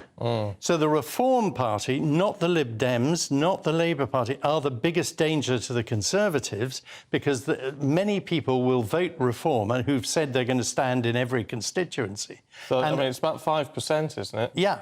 And I mean, that is a very significant number. And so, yes, he's got to get more conservative. He's got to deliver some old-fashioned conservative stuff. And he's got to put in a bit more passion. His speech at the conference was worthy, but had no passion. And the business about vaping and smoking and stuff, really, people are not that interested in that. They're not going to win you a general election. No, not at all, not at all. But, I mean, Starmer has played it very safe at the moment. He has no policies. He's not saying one thing nor the other. He's had 13 years in opposition to come up with something big, and they've come up with nothing themselves. But he is playing a very dangerous game, because one trip up could lose him the election, rather like when Neil Kinnock became too... I was going to think he literally tripped up on the beach. He tripped up on the beach, but he was so smug about winning, and everyone turned against him. And, of course, Starmer was very conscious of that and playing it very carefully. But I would say to these 25, if you're thinking of putting a letter in on Wednesday, don't do that. Rip it up and put it in the waste paper basket where those letters belong. OK, Piers, good to see you. Thanks very much indeed. Yeah, interesting indeed. Do let us know your views. We've already had Tony in Suffolk. Morning, Tony, saying Penny Mordaunt all the way as Prime Minister. And Keith says, David Davis, the Tories need a leader who could limit the damage they could suffer at the next election. And there's sharp intakes of breath from Piers sat next to me. Yes, indeed. Anyway, look, let's have a look at the weather, should we? Because Storm Babet may have passed, but she's left devastation in her wake, killing at least 4 people. Yes, North Sea workers had to be airlifted off an oil rig after the anchors came loose. Crumbs. And flooding across a vast area of the UK will take weeks to clean up now. Not only that, but there's been travel disruption. King's Cross Station forced to shut yesterday because of all the delays and everything else. There was overcrowding as a result, and there are doubts about many of the lines operating this morning. Well, let's cross live now to Derby, where we're joined by GB News West Midlands reporter Jack Carson. Hi there, Jack. What's the latest, and particularly there where you are?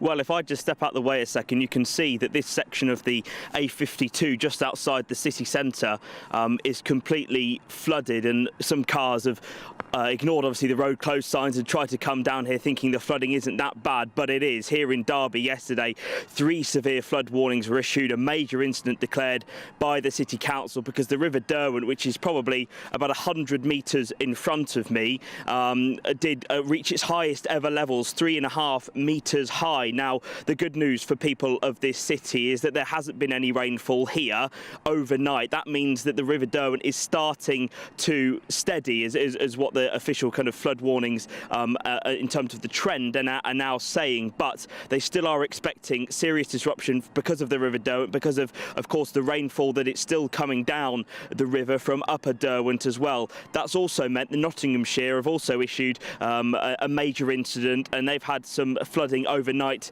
as well. The Nottinghamshire Fire Service, particularly in Retford, urging people at 3 o'clock this morning to evacuate because of flooding there. So the River Trent is now a worry. That is expected, their levels there to still continue rising, possibly a further 18 inches. So there are some worries, particularly around this part of the Midlands, of course, of this flooding. Now, Derbyshire Fire Service said on Friday they'd evacuated 100 people. That increased by a few more hundred yesterday, as other villages around the city also had to be evacuated as part of the River Derwent. Also broke its banks as well, including 20 people as part of a care home. Many people taking shelter in leisure centres and other places where they feel a lot safer, more on higher ground as well. In Chesterfield, the MP there saying 400 people had to leave their homes, many of them worried about where exactly they're going to go, because many of them, of course, are private tenants, don't necessarily have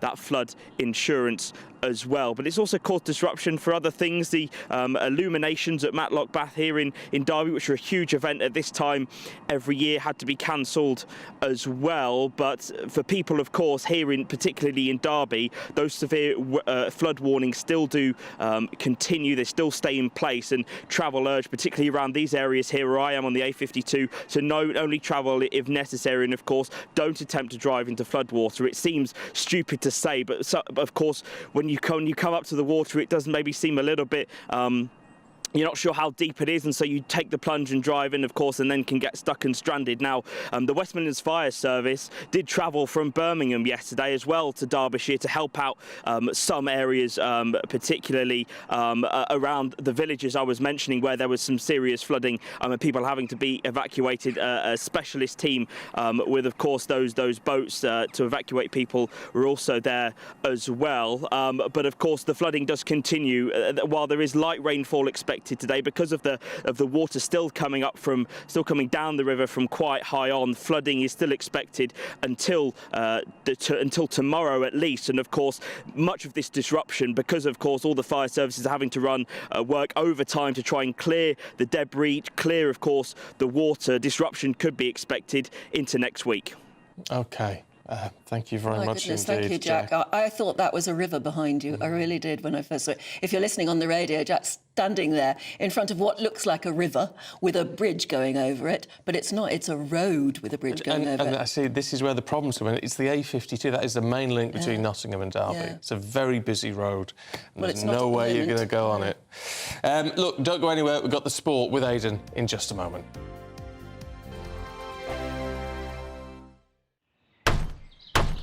Who is it? We're here for the show. More energy this time! Welcome to the Dinosaur Hour. I was married to a therapist. And you survived? I thought we were getting Hugh Laurie. Second best. You interviewed Saddam Hussein. What's that like? I was terrified. I'm playing strip poker with these three. Ah! No, thank you. My CDs need to be put in alphabetical order. Are you going to be problematic again? The Dinosaur Hour. Sunday, the 29th of October at 9 on GB News. What you get for breakfast is something that, if we do our jobs right, you will wake up to news that you didn't know the night before. It's a conversation. It's not just me and Eamon. We want to get to know you, and we want you to get to know us. From 6, it's Breakfast with Eamon and Isabel. Monday to Thursdays on GB News. Britain's news channel. People in Britain, they love free speech, but they also love fair play. I don't care if I'm speaking somebody from a trade union, from the Labour Party, somebody from the SNP. And I think the viewers like to see that actually we can challenge one another, but in a positive way. We think we ask the questions that people want to ask, and often we ask the questions that we wanted to ask in Parliament but never got the chance to ask. So join us every Saturday, 10 a.m. till noon on GB News, Britain's news channel. Nightmare commute. kick it up a gear with me, Patrick Christie's, at Drive Time, 3 till 6 p.m, Monday to Friday on GB News Radio. You can listen online and on DAB+, on the smart speaker app and on the GB News app. And if you've got an Alexa, all you have to say is, Alexa, play GB News. We're also on TuneIn and the Radio Player apps. From the school run to rush hour, get revved up with me, Patrick Christie's, on GB News and GB News Radio. Tired of the usual focus-tested, pre-prepared Westminster runaround? Well, so am I. So you want higher taxes? Is your department to blame for this? Are you rethinking this policy? Every Sunday at 9:30, I'll be sitting down with those in power to get the truth about the issues affecting you. Let's be honest, we've known about the cost pressures of this project for years, not months. That's the Camilla Tominey Show, a politics show with personality. On GB News, the People's Channel, Britain's news channel. Now then, Lee Anderson here. Join me on GB News on my show, The Real World, every Friday at 7 p.m. I'm not eating bloody cat. Are you delicious? mental? Open your mouth. OK, here comes a train. Reminds me of the scene in Singing in the Rain. Adam, is that a good one? Whoa! Join me at 7 on GB News, Britain's news channel. When the news happens, it happens here. And really important breaking news. Breaking news this morning. On TV, radio and online, the news starts here on Britain's Newsroom. All the biggest stories and the answers that you need from across the UK and beyond. Join Britain's Newsroom from 9:30 on GB News. The People's Channel, Britain's news channel. GB News, unlike other broadcasters, isn't obsessed with the London-Westminster bubble. We think there's a nation beyond the M25, and that's why we talk about the issues that matter across the land. Join me on State of the Nation, 8 to 9 o'clock, Monday to Thursday, on GB News. Daisy's listening, and you should too.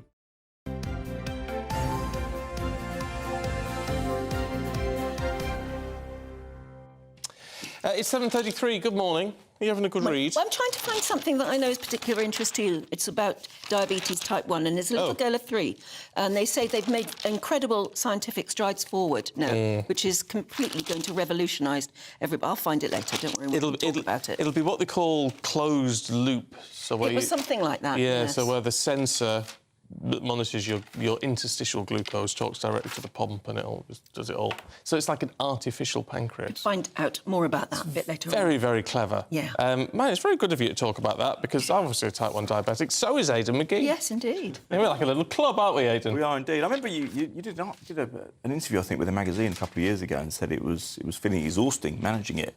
Yeah. I'm feeling like that now. Oh, yeah. Not just this morning, but just... Well, that's what they're saying about this. It There can be. there she is. We'll find out a bit more about it. It's a little girl who, and they said it's going to completely revolutionise the way that it's treated, and that literally that you won't have to worry about it all day, every day anymore. It takes a lot of the pressure off. Take the pressure off. It is coming to the NHS, and it's being pushed by the NHS England diabetes leaders, a guy called Professor Partha Carr, who I know very well, who is the biggest advocate for the likes of me and you that there will ever be in this country. He's an incredible man, and he's pushing and pushing and pushing for all this technology. It's good to hear, isn't it? Yeah, well, Anyway. maybe we should talk about it a bit later on in the programme. We get Partha on at some point. He's a fantastic man.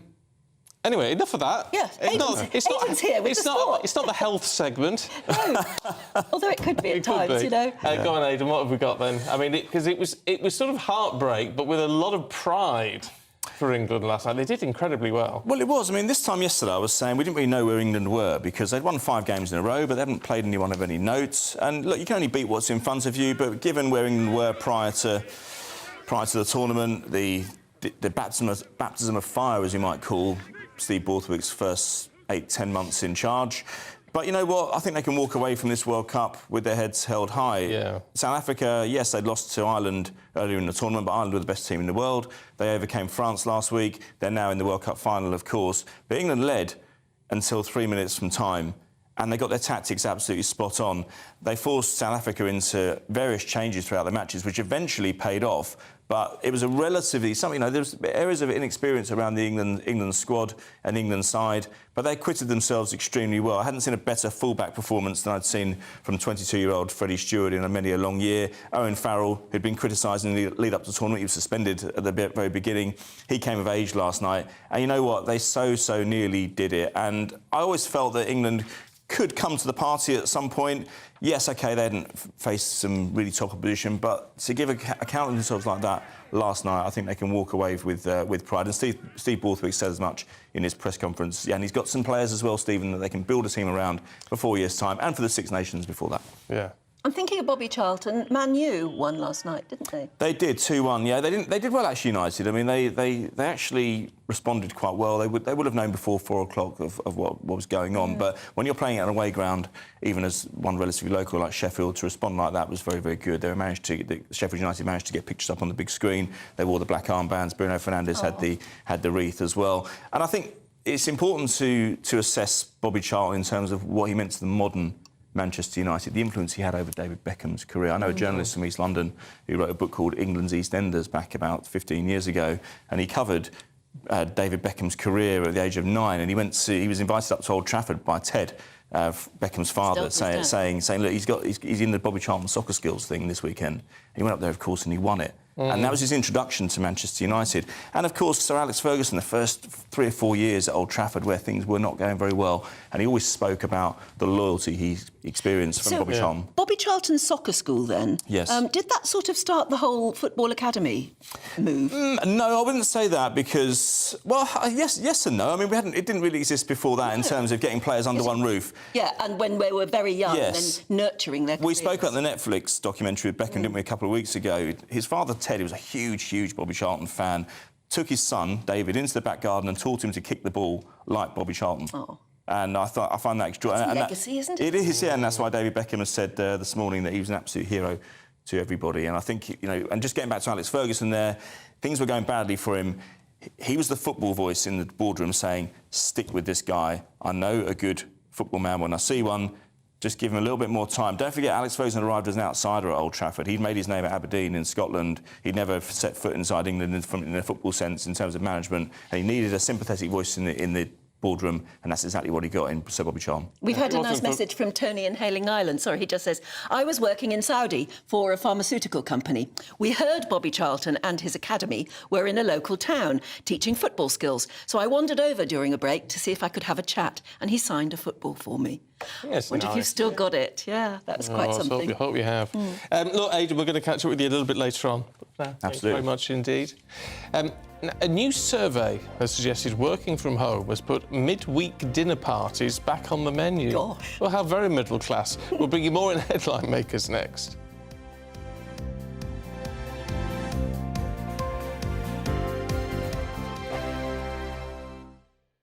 I think the most exciting bit for me is talking to ordinary people. People who I think are ignored often by the major news channels. We're going to give news they want to hear. There's a voice there that needs to be heard. I think there's a chance here for a diversity of opinion to be expressed, which you don't find elsewhere. It's really exciting. We don't hold back. We're free to say how decisions that are taken here affect us all around the country. Only on GB News, the People's Channel, Britain's news channel. There's only 3 people you can trust in life. Your doctor, your lawyer, and your nana. I'm not sure. So join me, Nana Aquare, at 3 p.m. every Saturday and Sunday, where we discuss the biggest topics of the weekend. Be ready for battle. Could you be quiet? What is this? It's my new teeth. It's your new teeth. I don't bite. Well, not without a good reason. Always honest, always fun. Every weekend at 3 p.m. on GB News, the People's Channel, Britain's news channel. So Jubes and Kerr, we tackle the issues of the day with real, robust debate, both sides of the fence, battling it out with me in the middle with my forthright opinions and views. And often really interesting things happen because you start with a position and then by the end of the debate you find actually, I might not have thought about that one. What we need in this country is 2 new political parties. You should maybe think about doing a 2024 calendar. I'm Michelle Dewberry and I'm keeping you company right through until 7 o'clock this evening. GB News, the People's Channel, Britain's watching. Join us every night on GB News at 11 p.m. for Headliners, which is 3 top comedians going through the next day's news stories, which is exactly what you need, because when the establishment has gone crazy, you need some craziness to make sense of it. Headliners. You don't have to bother reading the newspaper. We've got it covered for you. Every night at 11 p.m. and repeated every morning at 5 a.m. We won't send you to sleep like some of the other paper review shows out there. So join us 11 p.m. every night on GB News. The People's Channel, Britain's news channel. GB News, unlike other broadcasters, isn't obsessed with the London-Westminster bubble. We think there's a nation beyond the M25, and that's why we talk about the issues that matter across the land. Join me on State of the Nation, 8 to 9 o'clock, Monday to Thursday, on GB News. Daisy's listening, and you should too.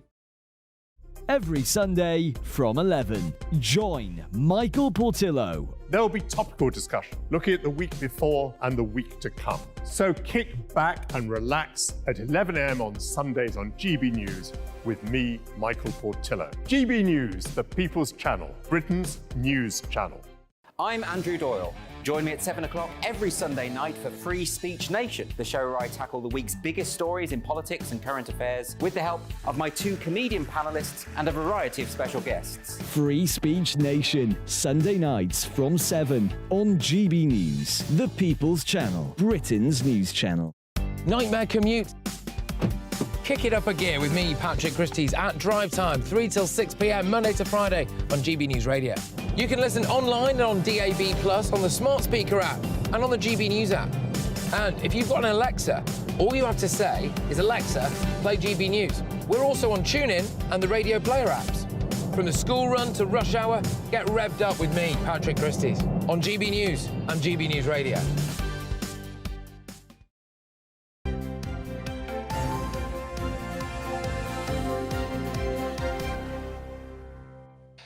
This is Breakfast with Stephen Dedan. Yes, good morning, 7:42. Shall we have a look through the headlines this morning with the writer Emma Wolfe and the editor of Spike, Tom Slater. Good morning to you both. Good morning. To the Mail on Sunday, Emma, shoplifters, the problem which seems to be getting worse. Yeah, and we've talked a lot on this programme about the surge in retail crime and about the police's seeming ineptitude to do anything about it. Now, the government's latest plan, we know, has been huge cost to businesses over the past few years, billions cost to businesses, big businesses like Tesco and all the big supermarkets, but also smaller retail outlets that are just, really seeing their profits. Well, the idea being that the police won't investigate shoplifting, really. They won't investigate shoplifting because it's not serious enough. They don't have enough resources. They often won't follow up CCTV images, or it's grainy, or they, even when in areas where, local people are known to be literally walking in with impunity, filling their rucksacks with almost, nick to order kind of things, beer, expensive items that they can just load up and then walking off. Retail staff are getting attacked and abused and threatened if they try and challenge people. And obviously it's a very frightening situation to be in. Anyway, the government's latest idea is they're going to put ankle tags, GPS tagging, tracking devices on shoplifters, on persistent shoplifters. Given that the police can't follow up even more serious crimes, one wonders how on earth they're going to track... How is that going to help? Going to track them at all times. But that's not... But they could still track them going into Tesco and filling... And then they should follow them up. And then they should follow up, investigate them. But it will provide, if they did anything else, it would provide evidence, wouldn't it? You were in that store at that time. But we know that already. We have CCTV of these people. We don't have enough space in prisons, so around 5,000 are going to not, of persistent offenders, are going to not be put in prison. Unless they're given a boundaries that they can't go to, in which case it would ping when it would cross. But it would ping the system. Well, but with GPS, it's quite labour-intensive. Somebody needs to be in charge of GPS and tracking people. Also, there's a lot of questions around. You can't just put ankle tags on people. What if they're young people? You can't just put them on. They need to be maintained. They need to be fitted and removed. But haven't you got to that. prove something against somebody in order to be able to put an ankle tag on them? Presumably. But also, you've got to catch them first, and they're not even trying to catch them. And if you've caught them, then charge them rather than, I think this raised a lot of questions. To me, this smacks of the kind of Bibi Stockholm, Rwanda idea. This kind of, we have this big problem, we're not sure what to do, let's come up with a really ludicrous solution, like... The wave machine, remember that? Putting 30...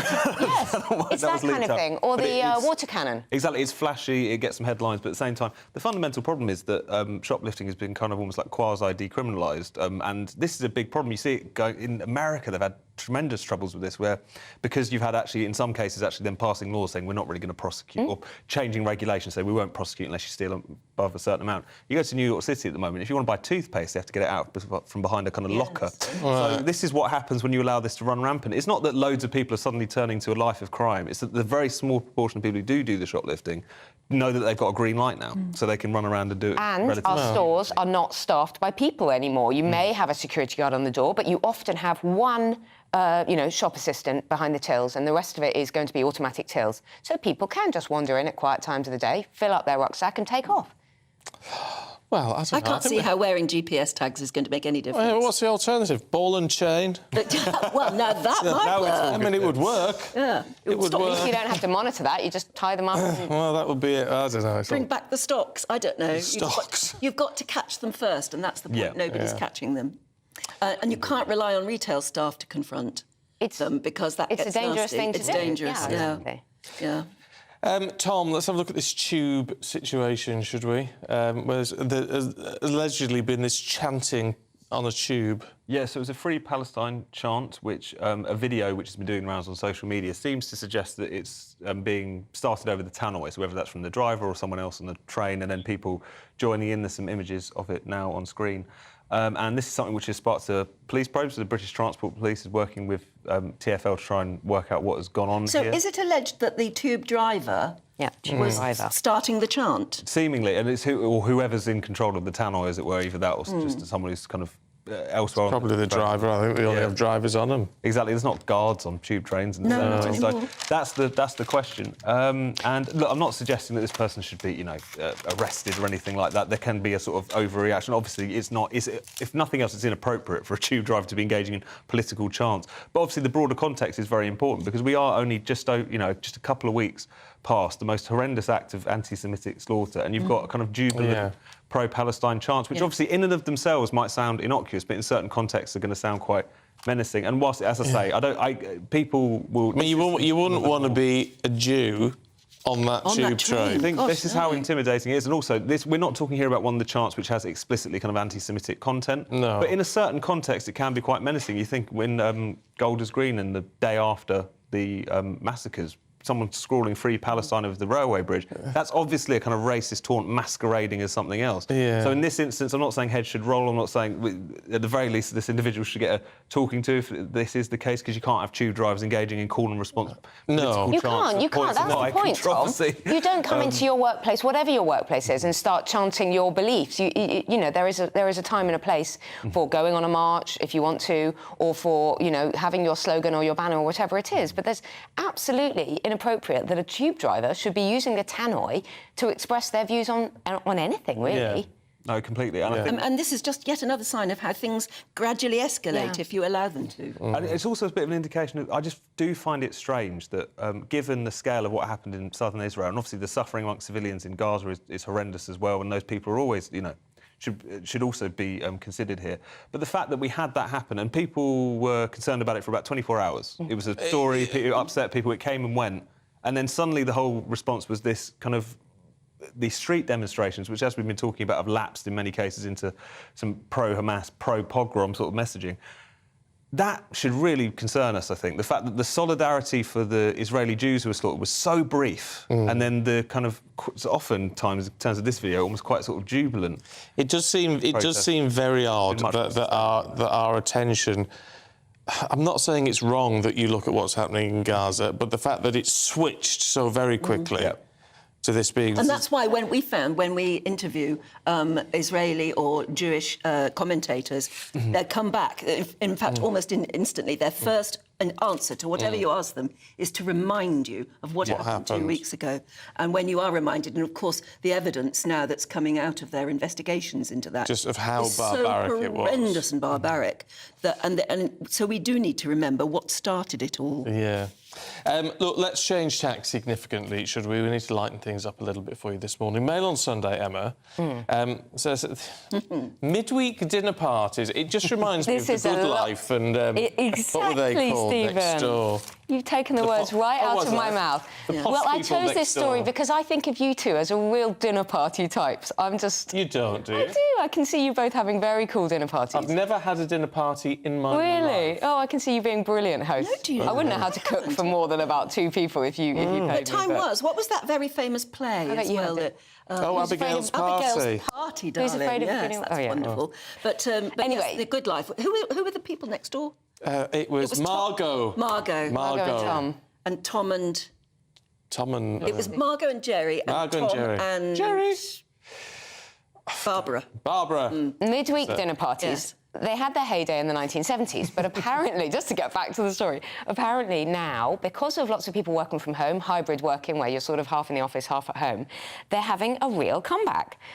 People are starting to order, you know, the survey says people are starting to order lots and lots and lots of food to be delivered Wednesdays, Thursdays. And they're ordering more wine and dessert. They're ordering chunks and cheese. Yeah, all the kind of nice dinner. Black Forest Gatto. I think maybe they're extrapolating wildly from the fact that people are ordering lots of wine and dessert. Maybe they just feel depressed at the state of the country and the state of the world. Anyway, chocolate eclairs peak on a Wednesday. The orders for chocolate eclairs peak on a Wednesday. So the conclusion to all this is that apparently midweek dinner parties are back. Right. So where are all my invitations? I haven't been invited out Tuesday, Wednesday or Thursday. But maybe it does, to throw a dinner party, or at least to be invited to a dinner party, does cheer up your midweek. Yes, I don't know. Yeah, and because people aren't having to go into the office and all of that, because of a real change in patterns. You can afford to stay out late on a Wednesday. And they're becoming more adventurous with cooking. They have more time when they should be working. They have more time to prepare food, so they can be chopping their veg while doing a Zoom call or whatever. I don't know that I've ever been to a dinner party. Certainly never hosted one. But maybe we should bring them back, you know, as a nation. I don't like it. I just want to get Netflix on and binge watch something and chill out. Be alone, yeah. But there you go. Well, not alone. I've got my husband and the pets, but you know. But it's better than just sort of ordering a couple of pizzas and sitting in front of the box, isn't it? No. No. Not in my book. The best thing is closing the door, locking up, making sure the outside world is gone, put the baby in bed and relax. I wonder, you know, sherry used to be a part of that. You'd meet up for the dinner party and sherry. First round would be sherry. Oh. I don't think anyone drinks sherry anymore. I do. I love sherry. Do you? Yeah. There you go. Dry sherry at 6 o'clock. Tom doesn't know what we're talking about. But can we talk about catching out your other half, Tom, with a smart speaker?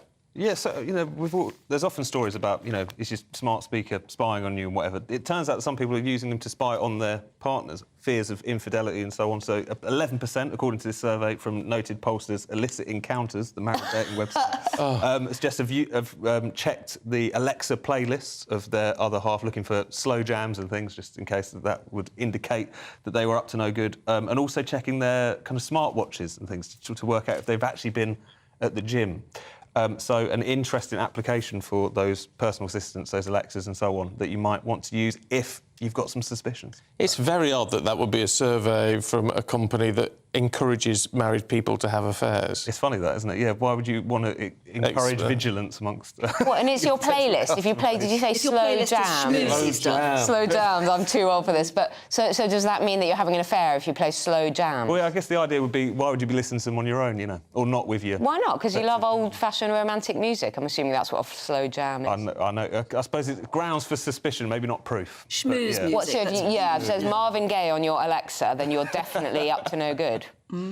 Maybe you just like listening to it. You might do. I don't know. It's all very bizarre. I don't like... I mean, Stephen, you have cameras and things, and you're always able to look at your... Oh, the cameras. Yeah, we've got cameras all around. And you can check what's happening at home, and that always freaks me out, the idea of being able to look at what people coming in and out of rooms and we've stuff. We've got trackers and things. So I know, I find that very intrusive. You can track your partner's phone, can't you? You can track your partner's phone, you can see them walking around the kitchen when you're not there. I know, it's lovely. Oh, if you're spying on your partner, tell us how. Yes. Reviews at gbnews.com. In the meantime, let's have a spy on Craig Snell. He's got your weather.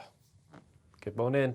Welcome to your latest GB News weather forecast. I'm Craig Snell. Well, looking ahead to today, it's a much drier and brighter day right across the country, but especially so for Scotland. We do have some showers to contend with, especially across more western parts. They may at times just creep a little bit further east, but I think the further east you are, greater chance of staying dry right throughout the day. Best of the sunshine will also be towards eastern parts. Could still be quite blustery at times across the very far north of Scotland. It's here we'll probably see the most frequent showers, and for many, temperatures very similar to what we've seen of recent days, so highs reaching around 10 to 12 across Scotland, potentially up to about 15 degrees across the south coast of England. Into the evening, any showers across England and Wales generally fading away. Could just see some showers just then moving into parts of Northern Ireland as we go through the course of the night. But across Scotland especially, turning quite chilly, could see a touch of frost come dawn. Further south, actually some higher cloud, just keeping temperatures up around 8 to 9 degrees.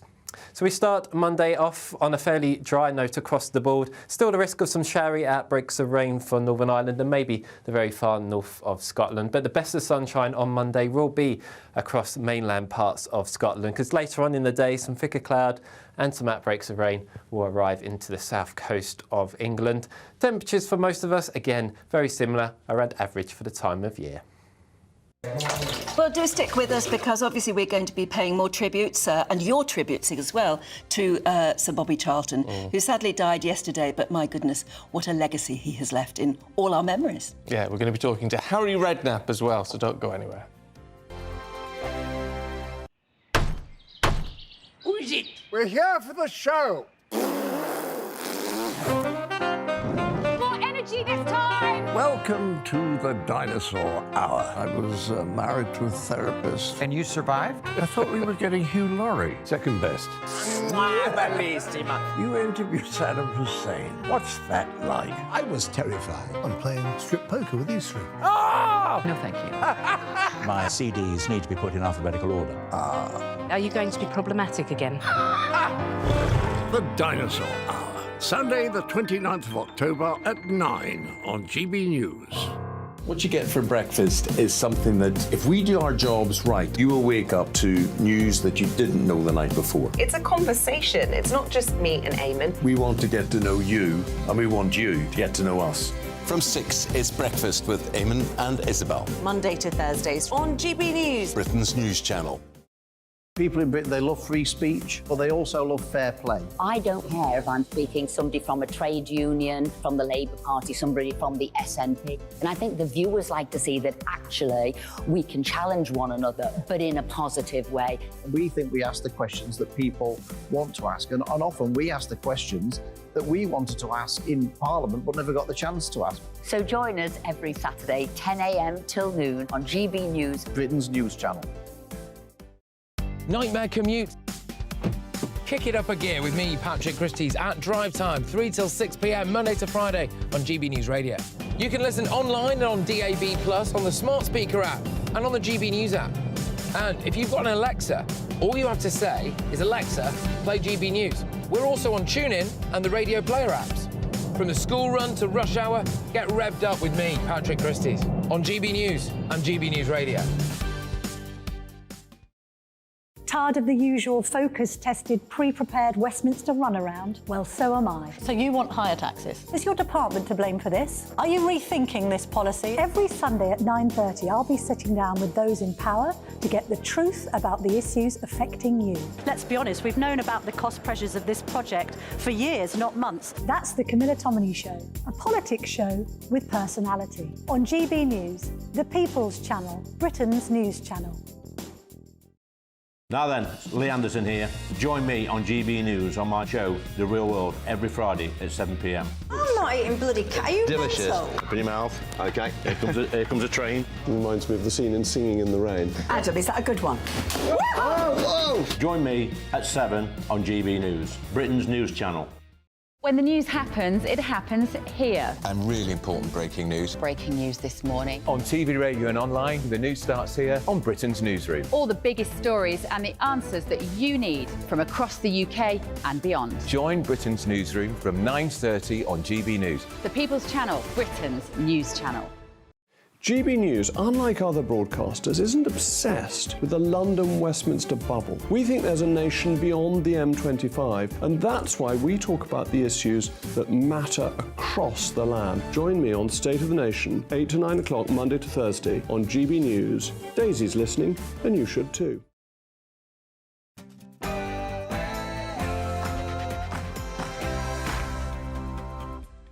Morning to you. It's 8 o'clock on Sunday, the 22nd of October, and today the tributes are pouring in as England's greatest footballer, Sir Bobby Charlton, dies at the age of 86.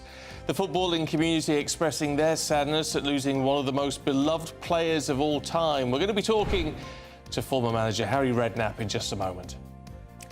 In the Middle East, there are reports of missiles heading towards Rishon from the Gaza Strip. Our Home and Security editor, Mark White, is in Tel Aviv for us. Well, 3 separate alerts in this community south of Tel Aviv. it is to be expected from the IDF as they prosecute their war in Gaza. They are expecting more in the way of rocket fire from Gaza. Is the Prime Minister in crisis? After 12 months in office, Conservative MPs can now begin, if they wanted, to submit letters of no confidence. And that's the rumour that we're hearing. Here's Olivia Utley. After 2 crushing by-election defeats, the letters of no confidence in Rishi Sunak have begun trickling in. But are we really expecting yet another new Conservative leader? Storm Babet leaves devastation in its wake yet again, claiming 4 lives, with travel disruption continuing and workers being airlifted from oil rigs. Jack Carson is at one of those flooded roads. 3 severe flood warnings in Derby as part of the A52 goes underwater, and Nottinghamshire declare a major incident over rising levels in the River Trent. I'll have the latest for you.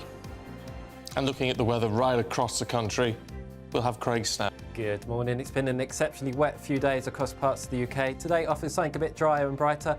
Find out more in a little bit. Morning to you. I'm Stephen Dixon. And I'm Anne Diamond, and this is Breakfast on GB News.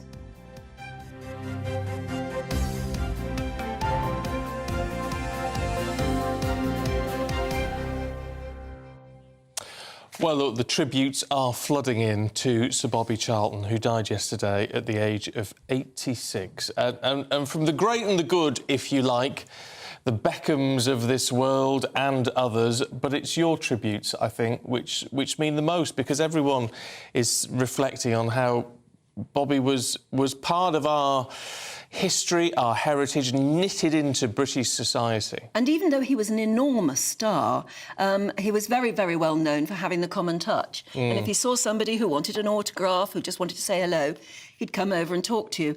We've had a message from Bob in Norfolk. Hi, Bob. He says, I'm 63 years old now, and I've loved Sir Bobby all my life. He was my boyhood hero. About 15 years ago, I was waiting outside Old Trafford with my mum when he just came walking by. And my mum shouted, Mr. Charlton! And to our surprise, he came over to say hello. It was one of the best moments of my life. A true gentleman and an absolutely fantastic footballer. Yeah, you see, and that's what you don't get with a lot of things. It makes one of the moments of your life when your hero bothers to come over and say hi. And he's just nice and normal. Alan says no one's mentioned that a majority of his goals was scored with a heavy leather ball, even heavier when it was wet. Yes, it was a different game, actually. They were very different, weren't they? Wasn't he? And Helena in Essex says Sir Bobby was at the last game at Upton Park when West Ham beat Manchester United. In the lift going down, he said that was a good game and West Ham played well. He was a lovely man. Well, that's the message coming through loud and clear. Isn't it loud and clear? Let's talk to former football manager Harry Redknapp, who joins us now. Harry, really good to see you this morning. Isn't it quite something that this remarkable man, this legendary footballer, that a lot of the messages coming through from the great and good and our good viewers and listeners as well is, wasn't he just a nice man? Absolutely. He was a class act on the pitch, off the pitch, you know, as a footballer. He came out and just played with skill. You never saw him get involved in doing anything nasty on the pitch. He was just an absolute graceful, incredible footballer. And, you know, if you look back, what an achievement. You know, 2 brothers, him and Jackie, playing in a World Cup winning team in '66. Came through the youth team at Man United. And eventually, obviously, the Munich air crash, you know, survived that, thankfully.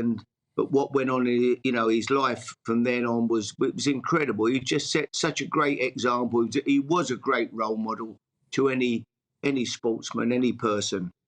I mean, just looking at his football, I've spoken to a great many people just recently who said you can look at some of that old footage, some amazing goals, even though he was primarily a midfielder, that any of that footage would stand up against the standards we expect of our footballers now.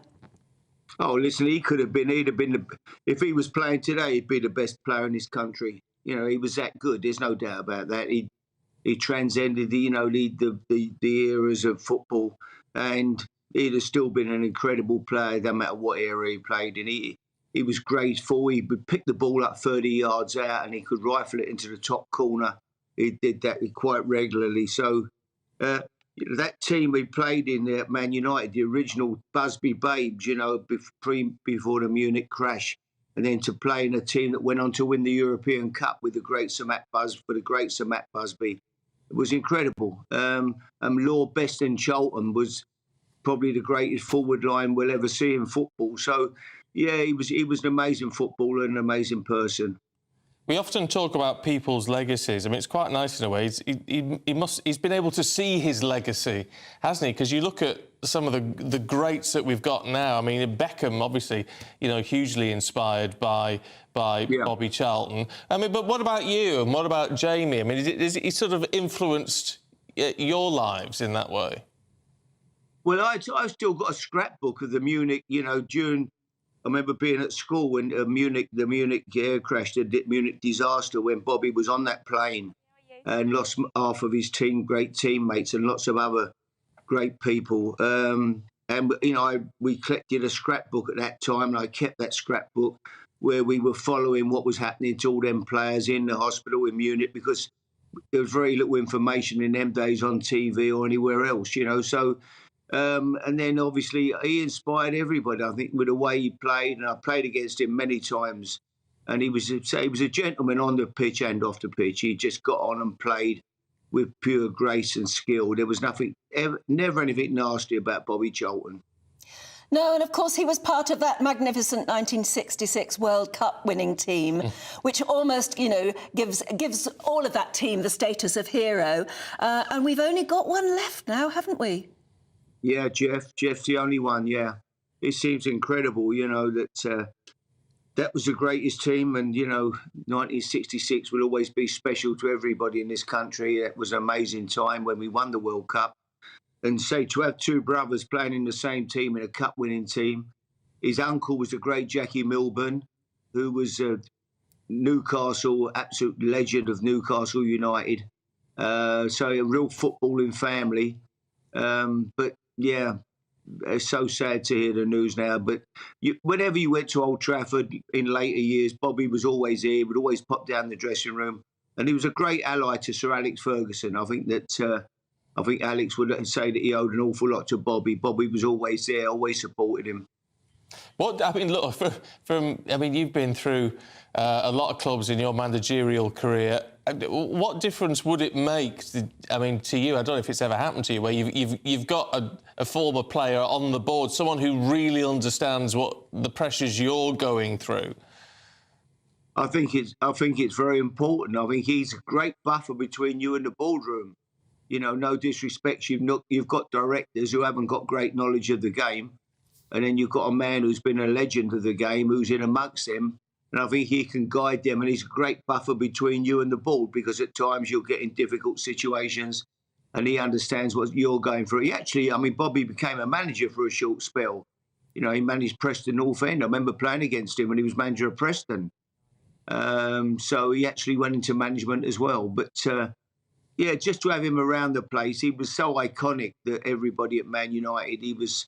For me, as you're saying, the greatest English footballer, him and Bobby Moore would be the two Bobbies will be the two greatest English footballers of all time for me.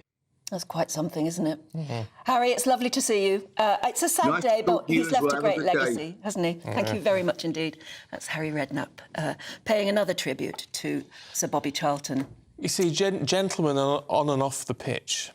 You see, I just think that's really important. I think it's a lot of what we've lost in British society lately. You know, that idea of respect and being polite and nice and an inspirational decent. Hero. Yeah, we could do with more. Yeah, the heroes that you can meet. Yes. And they're not too grand to come over and say hello, as you're proving. We've got some lovely stories. Thank you so much. If you've got any stories about how you might have met him or nearly did, gbviews@gbnews.com. Do get in touch. Yeah, do. Now, to the Middle East, 20 aid trucks were finally able to cross the Rafah border, that's the Egyptian border, into Gaza. But the United Nations says they need at least 100 every day. And according to the Interior Ministry, an Israeli airstrike targeted a refugee camp market in central Gaza, and that has resulted in fatalities and injuries. Well, that's as the Israeli military has said it's going to intensify attacks on the north of the Gaza Strip now that most civilians have left. Meanwhile, the United States has called on Rishi Sunak to recognise Iran's Islamic Revolutionary Guard Corps as terrorists. Meanwhile, back here, 100,000 people took part in a pro-Palestinian protest in London yesterday. Many more thousands attending marches in other cities across the UK. And they're calling for an end to the conflict in the Middle East and demanding the government stops supporting Israel's actions. Well, let's head to Tel Aviv. Our Home and Security editor, Mark White, is there for us. What's the latest, Mark?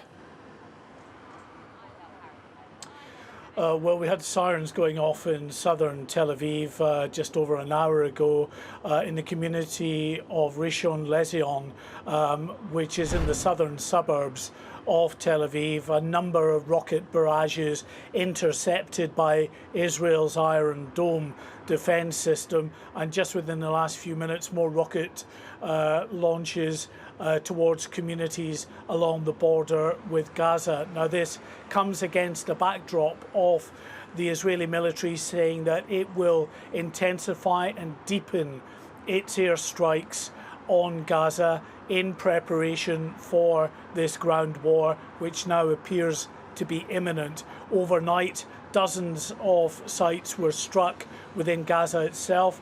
Reuters is reporting that 50 Palestinians in Gaza have died as a result of those airstrikes. Now, elsewhere in Israel, we're hearing that 14 communities on the northern border with Lebanon have been told to evacuate on the back of dozens of other communities in that area who were evacuated in recent days. That is because of increased activity from the terror group Hezbollah, which has been launching rocket, artillery and missiles across the border, as well as small arms fire. There was an incident, according to the IDF, overnight in which Israeli forces struck Hezbollah militants who were planning to set off missiles towards communities in northern Israel, but they were, according to the IDF, taken out. And what of the aid convoys that we saw beginning yesterday crossing the Rafah border from Egypt? I mean, the United Nations is saying, you know, that's just 20 trucks. It's nothing. It's a drop in the ocean. Is there any sign that there may be more today? Well, you're right, it is a trickle in terms of what we would normally see on any given day when we're not in a conflict, with about 500 trucks that would normally cross the Rafah crossing from Egypt into Gaza.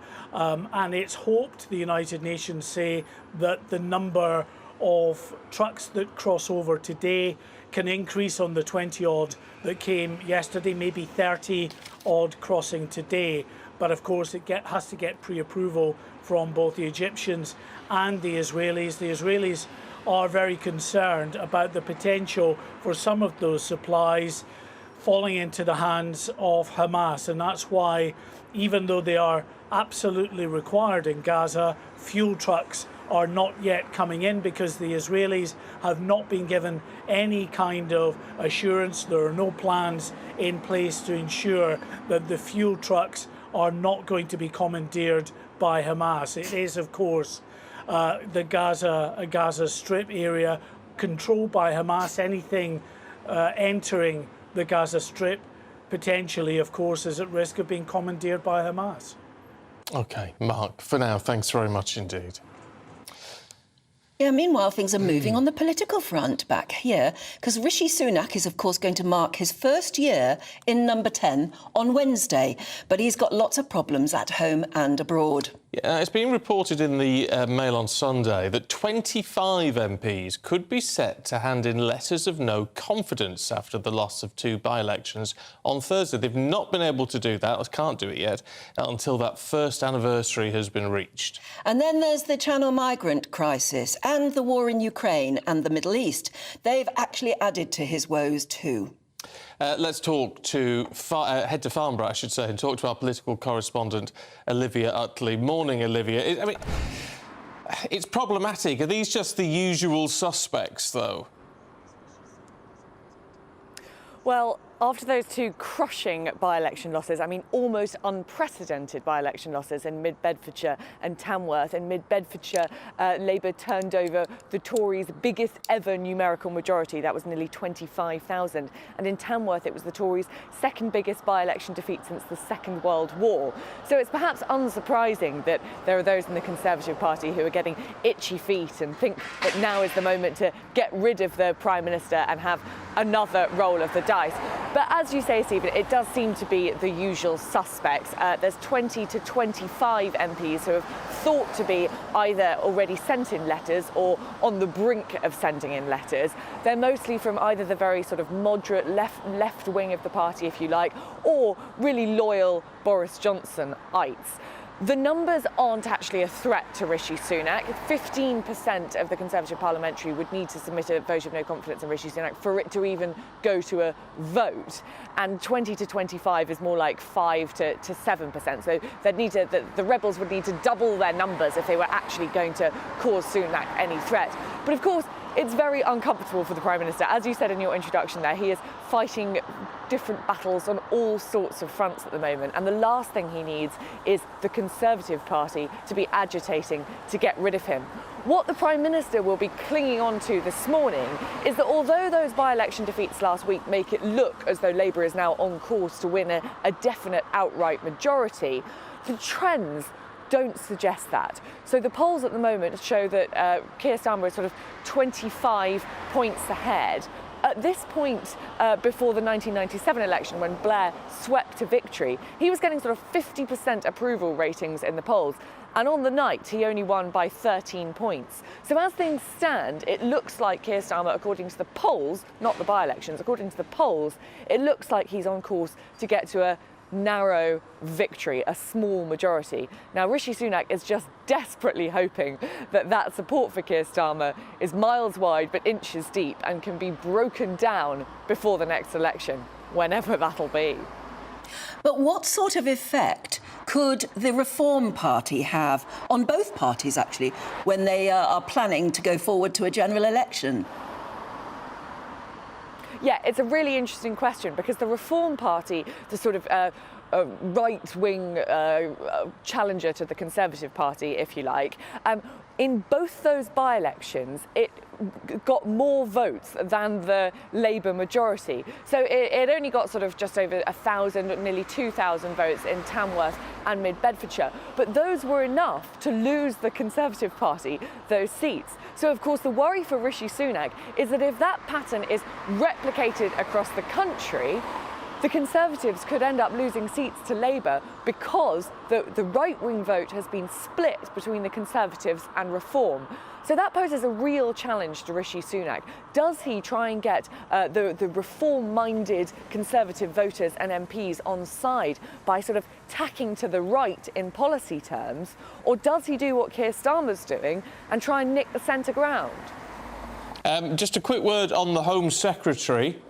She's used some pretty inflammatory language, hasn't she, when it comes to illegal migrants. But there's a poll out this morning saying a lot of people agree with her. Well, this is the thing. I mean, when we have any policy on illegal migration, Suella Braverman often uses, as you say, very inflammatory language. On social media, she gets pilloried for that. But time and time again, we see in the polls that actually the public is behind stricter rules surrounding migration. This is an area where the Conservatives really do think that they have the upper ground on Labour, whereas Labour can win now on the NHS, on the economy, on housing, all of these issues which were previously sort of Tory strongholds. On migration, Keir Starmer is still sounding a little bit wobbly, and this is where Suella Braverman and Rishi Sunak really think they can start to win back some of that lost public appeal. OK, Olivia, for now, thanks very much indeed. Right. Oh, Olivia, Olivia, I forgot to ask, what are you doing in Farnborough? Yeah, I am in Farnborough for the People's Panel for Camilla Tominey's show, which will be at 9:30 today. I'll be talking to Farnborough residents about what they think of the issues of the week, the political issues of the week, and I'll give them their chance to ask questions to the politicians who Camilla will be interviewing. Lovely right, stuff. we'll see you later on Thanks then. very much indeed. Great.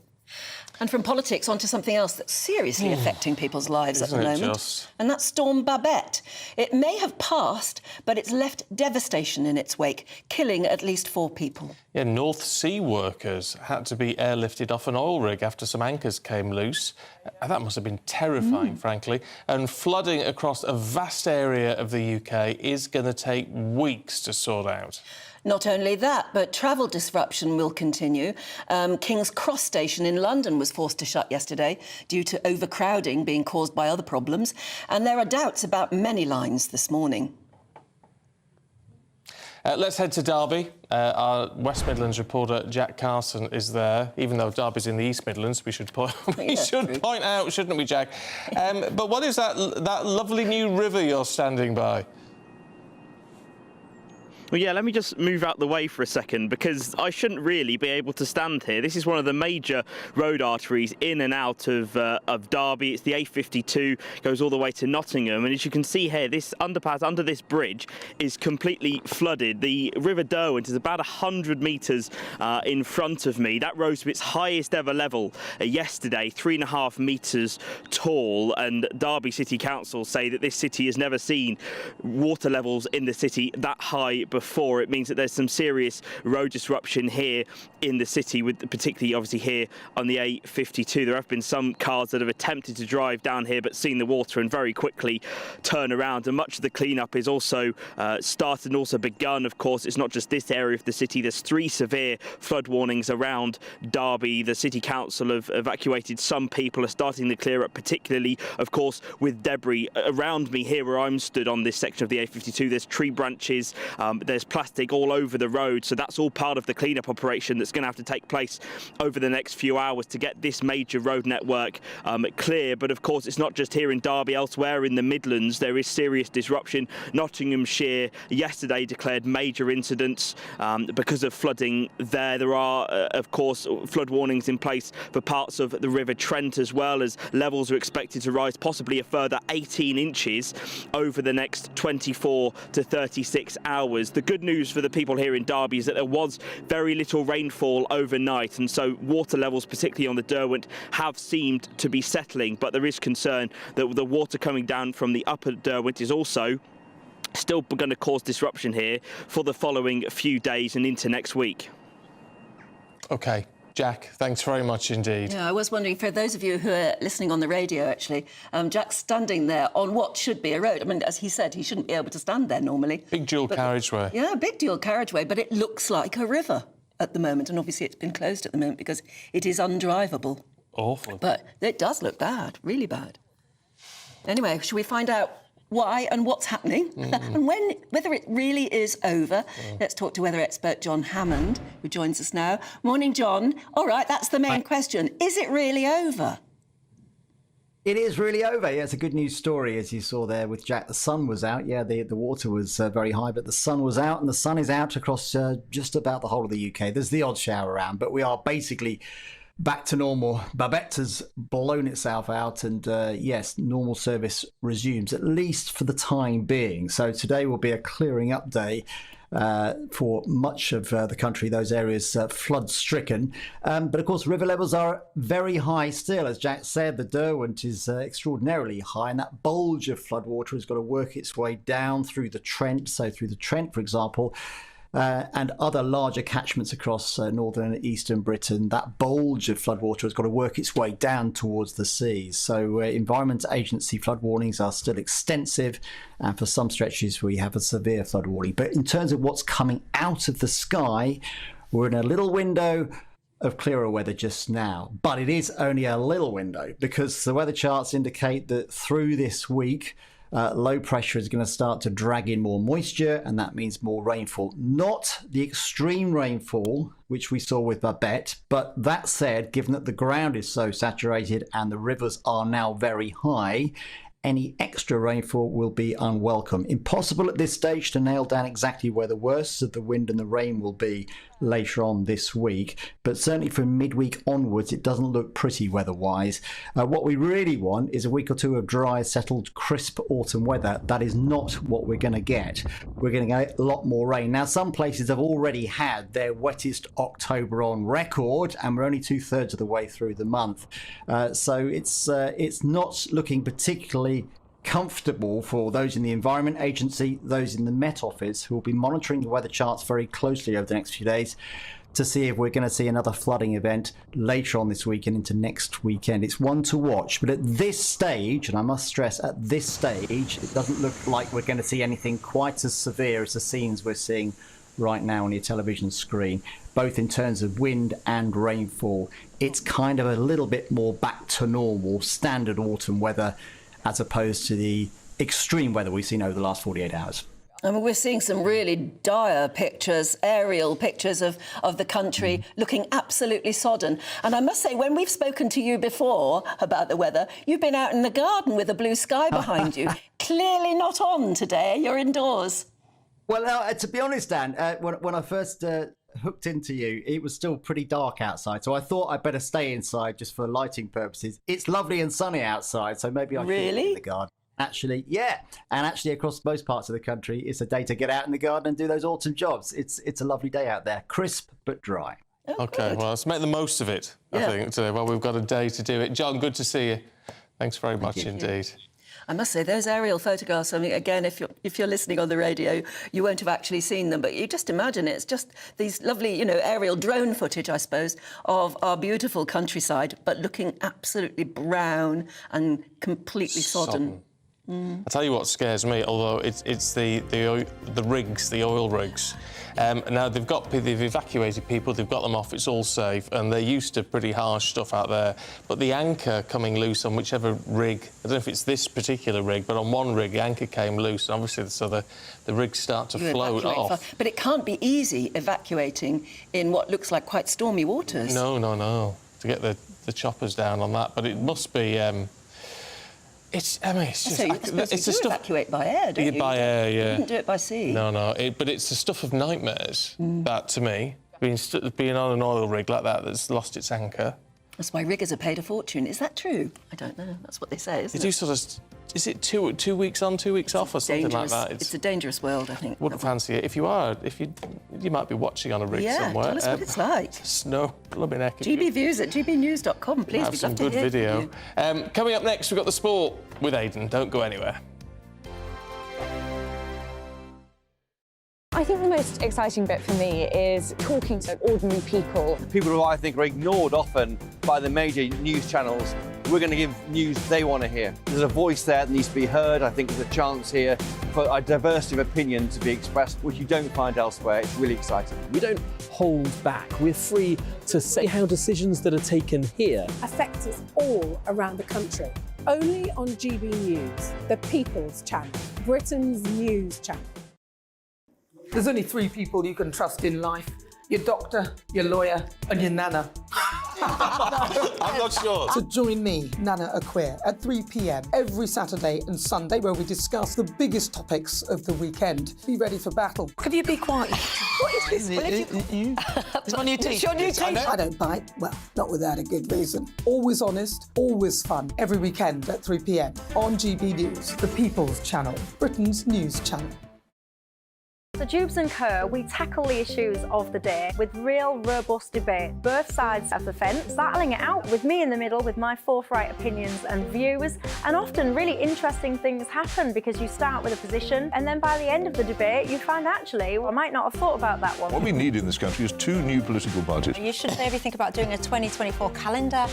I'm Michelle Dewberry and I'm keeping you company right through until 7 o'clock this evening. GB News, the People's Channel, Britain's watching.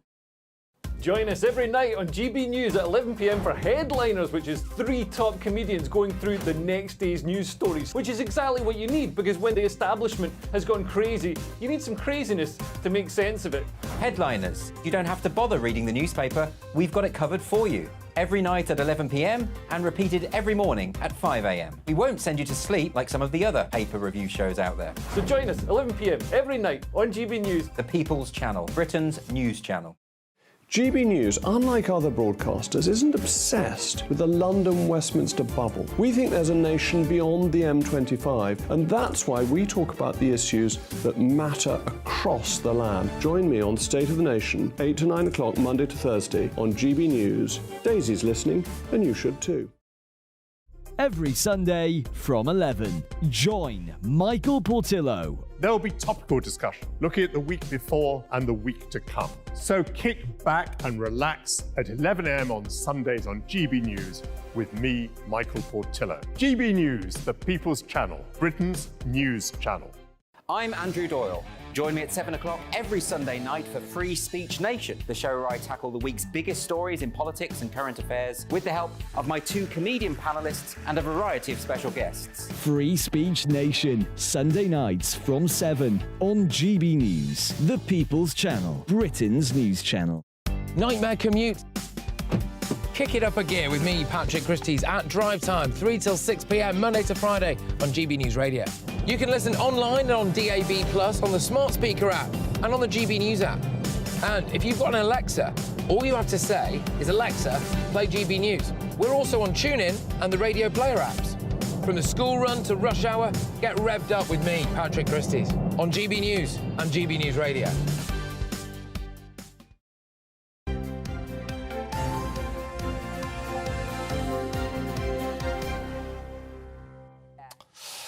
It's 8:31. Should we go through all the sports news for you this morning? There's a lot to crack on with Aidan McGee. Good morning.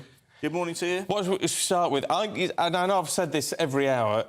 England versus South Africa in the World Cup. I just think England did. I think it's a success, even though we didn't win. Yeah. Compared to what we were expecting, it was phenomenal. Without doubt. Look, there's always going to be disappointment when you perform that well and you get your game strategy exactly right and you get your substitutions right and some of your key performers really come to the party and you lead until 3 minutes to go against some really high-calibre opposition who could well win the trophy for a 4th time next week. So there's always going to be a little bit of disappointment there, but you have to look at what England accomplished. This time yesterday I was wondering how good England actually were because they'd not really played anybody of any note. Yeah, they've had some notable performances here and there, but yesterday, brilliant performance from Freddie Stewart at fullback, 22 years old. He's somebody you can build the next campaign around. Owen Farrell been criticised because of his suspension at the start of the tournament. Again, he was very, very good last night. So England have a habit of turning up to the big event, irrespective of how they're performing. They did this in 2007, and they almost got over the line last night. But once again, just as it was in 2007, it was South Africa who did for England in the end. But as I say, Steve Borthwick had a torrid time in charge. He took over last December. Not even been in charge for a year, not the best preparation, beset with problems, everyone wondering how good this England side actually were.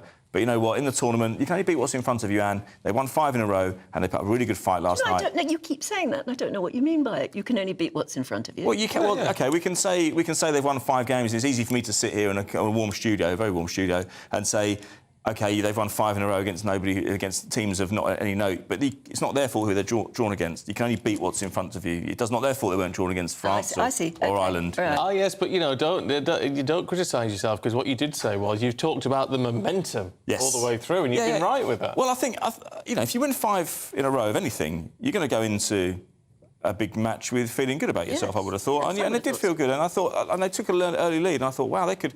Got to half-time. I thought they could do this. But I just think it's something... When it's a really world-class opposition, they find a way to win. And that's exactly what South Africa did last night. Good. Yeah. And Man U won last night, which is rather a nice way, you know. It's nice for them because of, obviously, Bobby Charlton. They did well. I mean, I've been in and around football clubs in the Premier League for the last 20 years or so. It's not easy just to rustle together these tributes, especially when you're playing away from home. So Sheffield United would have had to cooperate with that. They got the screens up and running, they got the wreaths, they got the black armbands, and there'll be a proper tribute on Tuesday night when United get back to Old Trafford. But it's important to acknowledge Sir Bobby Charlton's contribution to the modern United, the influence he had on Alex Ferguson when he first went to United, and the loyalty he engendered in the boardroom when he needed a sympathetic voice, things weren't going well. And, of course, the influence he had over David Beckham, who produced a tribute this morning saying he was a hero to everybody. And everybody's got in touch as well. So many lovely stories. Gillian says, I met Bobby at a work conference. He was one of the speakers at the event. I was surprised to see him queuing for lunch with the rest of us. Everybody else just acting normally. We chatted for a while and he was very nice, very pleasant and just ordinary. No airs or graces. I met him in 2012, yeah. We didn't talk much about football outside of the interview. We were both living in Cheshire at the time. Because he was part of the whole momentum of getting the Olympics in 2012. Yeah, exactly. And he was talking about extolling the virtues of London. He was a fantastic ambassador. I mean, we'd already won the games by then, the right to host them, but by 2012 it was about... There's a bit of negativity around those games, you remember? There was a bit of, at the time, is it going to pay? People going to turn up? But bringing someone like Bobby Charlton, to guarantees London. a certain audience. Yeah, he spoke very well and he got a lot of support around us. Pete in Brierley Hill says, Sir Bobby Charlton, now there's a role model, the like we will never have again. And that's interesting because he was hugely successful, actually hugely influential, but not flashy. Not, modest, you might say. Yeah. If you look at all those years he spent as a director of Manchester United, journalists like me would be led towards Sir Bobby Charlton for comment. Come on, what do you think about the team? What do you think about Fergie? What do you think about their performance in Europe? He never commented publicly unless he was supporting the club. And he was a director in the old-fashioned sense, seen and not heard. And it's not easy for Sir Bobby Robson... I see Bobby Robson. There's both legends. There's lots of Bobbies about. There are indeed, there are. But it's easy for some. It's not easy for someone like Sir Bobby Charlton to be seen and not heard because he's so famous. But look at his accomplishments. 1958, he was seriously injured in that plane crash, and to recover 10 years later, win the European Cup, the only English player I believe to win the European Cup and the World Cup, and it'll be a while before someone gets on that level. Oh, if ever. Well, is it the end of an era, or nearly? I mean, because we've still got Sir Geoff Hurst, who's the last surviving now 1966 World Cup winner. But people are saying it's the end of an era. And I think, David, there are some really good footballers around who do behave themselves, who are role models. But are they the same? Well, it's funny. I remember when Sir Bobby Moore died back in 1993, and I was only a kid, and I went to Millwall the following day, and I spoke to the chairman, a guy called Reg Burr, not a famous man, but he was well-known in football. And he said to me, Aidan, I feel like we've lost a link to a better era. I didn't really understand what he meant at the time, but 30 years on, I can kind of see it. It sounds more poignant all these years later. Yeah. And Bobby, as you say, only one of the 66 squad left, and they should be heralded right up at the very top because we've seen in the years since just how hard it is to produce that accomplishment. Yeah. OK. Aidan, thank you very much indeed. Right, we've got the headline makers heading away in just a moment, so we'll see you then.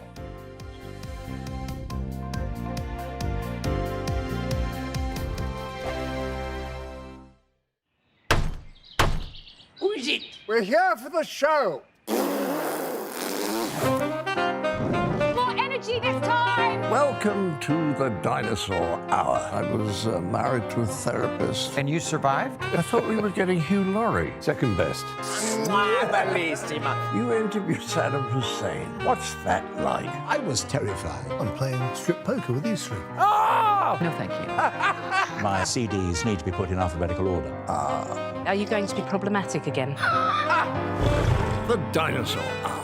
Sunday, the 29th of October at 9 on GB News. What you get for breakfast is something that, if we do our jobs right, you will wake up to news that you didn't know the night before. It's a conversation. It's not just me and Eamon. We want to get to know you, and we want you to get to know us. From 6, it's Breakfast with Eamon and Isabel. Monday to Thursdays on GB News. Britain's news channel. People in Britain, they love free speech, but they also love fair play. I don't care if I'm speaking somebody from a trade union, from the Labour Party, somebody from the SNP. And I think the viewers like to see that actually we can challenge one another, but in a positive way. We think we ask the questions that people want to ask, and often we ask the questions that we wanted to ask in Parliament but never got the chance to ask. So join us every Saturday, 10 a.m. till noon on GB News, Britain's news channel. Nightmare commute. Kick it up a gear with me, Patrick Christie's, at drive time, 3 till 6 p.m, Monday to Friday on GB News Radio. You can listen online and on DAB+, on the smart speaker app and on the GB News app. And if you've got an Alexa, all you have to say is, Alexa, play GB News. We're also on TuneIn and the Radio Player apps. From the school run to rush hour, get revved up with me, Patrick Christys, on GB News and GB News Radio. Tired of the usual focus-tested, pre-prepared Westminster runaround? Well, so am I. So you want higher taxes? Is your department to blame for this? Are you rethinking this policy? Every Sunday at 9:30, I'll be sitting down with those in power to get the truth about the issues affecting you. Let's be honest, we've known about the cost pressures of this project for years, not months. That's the Camilla Tominey Show, a politics show with personality. On GB News, the People's Channel, Britain's news channel. Now then, Lee Anderson here. Join me on GB News on my show, The Real World, every Friday at 7 p.m. I'm not eating bloody cat. Are you Delicious. mental? Put your mouth. OK, here comes a train. Reminds me of the scene in Singing in the Rain. Adam, is that a good one? Whoa! Join me at 7 on GB News, Britain's news channel. When the news happens, it happens here. And really important breaking news. Breaking news this morning. On TV, radio and online, the news starts here on Britain's Newsroom. All the biggest stories and the answers that you need from across the UK and beyond. Join Britain's Newsroom from 9:30 on GB News. The People's Channel, Britain's news channel. GB News, unlike other broadcasters, isn't obsessed with the London-Westminster bubble. We think there's a nation beyond the M25, and that's why we talk about the issues that matter across the land. Join me on State of the Nation, 8 to 9 o'clock, Monday to Thursday, on GB News. Daisy's listening, and you should too.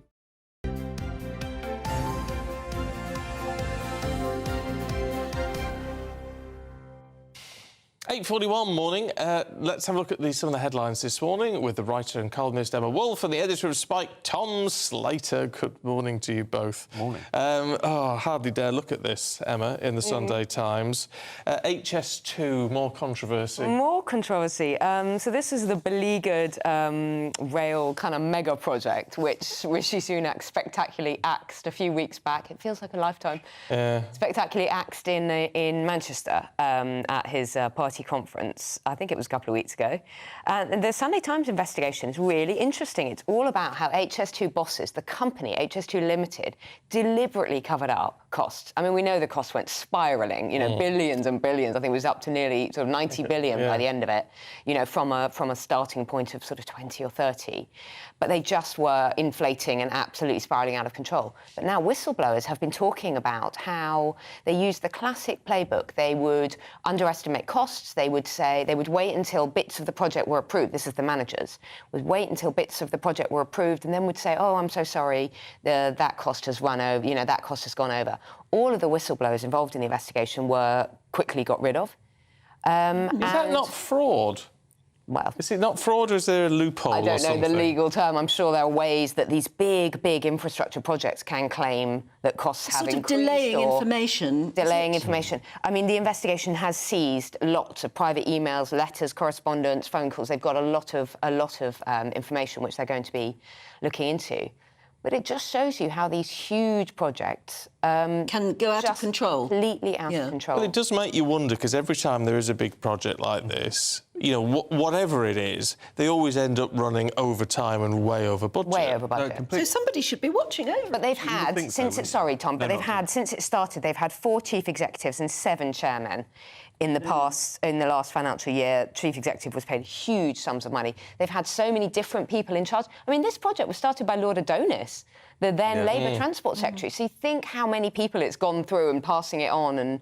No, completely. And that's a terrible situation for accountability in that sort of... given the kind of churn that we've been seeing, not only in terms of the corporate structure of it, but also politically, but also just in terms of the expense of just going through the motions of all of this, the planning procedures, the environmental impact assessments, all of these different things, which is great for lawyers and various people involved in different parts of the food chain of this particular project. But it really doesn't have to be like this. You compare it to how rail projects are managed even in places like France or Spain or whatever. Germany. It is nowhere near as expensive or timely or time-consuming to run these things. So we've really got to address what's gone wrong here, not only in terms of the kind of corporate structure and accountability, but just why does it take so long and cost so much money? Well, it's interesting that the Sunday Times have decided to launch an investigation themselves. Is there any sort of government investigation going on as to why it's sort of kind of so over budget and now I mean, it's over budget to the point that they really sort of almost had to abandon it. And are promising that money to go to Northern Rail instead. But Stephen, you mentioned, was it fraud or not? Well, one of the whistleblowers, Cresswell, who's been launching an unfair dismissal claim, he says a criminal offence has been committed, namely fraud. So there are people claiming that this is fraud. Right. But, yeah. Oh, well, we'll have to see if that gets investigated further. It doesn't give you an awful lot of confidence in the future schemes, does it? No, it doesn't. Interesting, Tom, in The Observer, you've picked a story about Tories' despair at the scale of their recent defeats, and it struck me as apt because John has been in touch, who says, "Hi, John. It's amusing to see political commentators and journalists getting all excited by 2 by-election results. Labour didn't increase their vote very much, simply Conservative voters not turning out." But in the current context, that could be enough to do it for them, because he's exactly right as far as... The fascinating thing about this potential landslide that people are talking about in the next election, first of all, it's easy to second-guess these things this far out. Things are very volatile, who knows? But if that does take place, it will be a landslide which is kind of built on apathy, if that makes any sense. Because if you look at the polls, no one is particularly enthusiastic for Keir Starmer. No one really knows what he stands for. What has been decisive is the collapse in the Tory votes and the demoralisation of a lot of people who voted for the Tory party, particularly in the 2019 election. If you think about those kind of working class voters who really put the Tories over the top in so many constituencies last time around, they're not flooding back to Labour. A very small slice of them are, and the rest of them are tending to go split apart to other parties or go back to not voting, which is really what's taking place. So there is this... we could end up in a very fascinating situation where you could easily end up with a 1997-style kind of landslide, but it would be one that was built in large part on the apathy of the other side and how much the Tory party vote has kind of collapsed. I don't think it's fair to call it apathy. So many Tory voters don't want to, want to use their vote and don't know where to put it. OK, some will go to Reform, to Reclaim, whatever. Yeah. But a lot of people genuinely can't bring themselves to vote. I know so many Conservative voters who can't bring themselves to vote for Labour, although there isn't that much difference nowadays between the two parties. Or there might be, I think, ultimately. Don't you think? Yeah, I suppose. Lots of economic policies. It just sounds like a lot of the similar things they're saying. But I don't think apathy is fair on people who genuinely don't know where to vote because the Conservative Party they want to vote for is no longer Conservative. I don't blame them for it. I think demoralised is truer. It's an entirely kind of rational response to what's taken place. But what really upsets me about this is the fact that the great thing about Brexit, aside from the result of it, is there was a whole kind of cohort of people who hadn't voted for a very long time or had never voted at all in some instances, who saw within that an opportunity to have their voices heard. And then politics suddenly became about catering to those voters, sort of working class voters who were just banked by the Labour Party and therefore ignored, all of the ideas about you could put a rosette on a donkey and they'd still vote for it. All of those kind of smears and slurs had to go away. These voters had to be taken seriously. Now a lot of those voters feel like they've got nowhere to go other than back to not voting, and that's a very tragic state of affairs. But it's an entirely rational response to a Tory party. They don't feel they've been listened to anyway. Squandered it. Because the Tory vote last time round, they were very smart in saying, you've lent us your vote. And now we have to earn it. Earn it, exactly. And that definitely hasn't taken place. No, they haven't. Well, everything... But the landscape's changed so fundamentally since Boris Johnson said, you've lent us your vote. Thank you very much. About 18 Prime Ministers ago, it feels. Oh, yes, at least. Don't. Stop it now. Emma, what's this on The Sun on Sunday about Amazon wrapping up?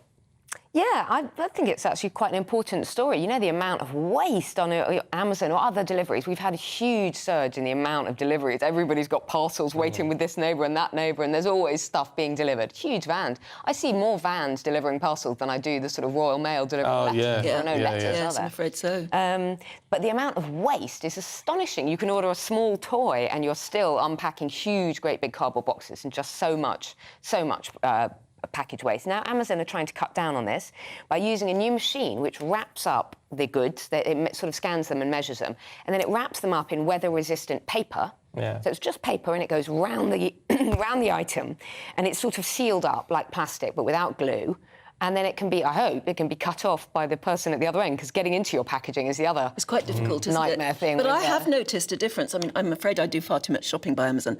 And everything used to be in big cardboard boxes that you had heck's own game trying to get rid of. But now I've noticed, just recently, in the last couple of weeks, everything's arriving in these bags. Paper. The sort of they cardboard look like envelopes. paper bags, yes. No, the actual paper bags. bags. Paper bags, like a strong paper bag. Yeah. Exactly, and I think that's an improvement. And this resistant stuff, which is fully recyclable, would be even better because it sort of shrink wraps. Yeah. There's great. just no need for all of the cardboard boxes. it's ridiculous. Literally empty space that's... Yeah.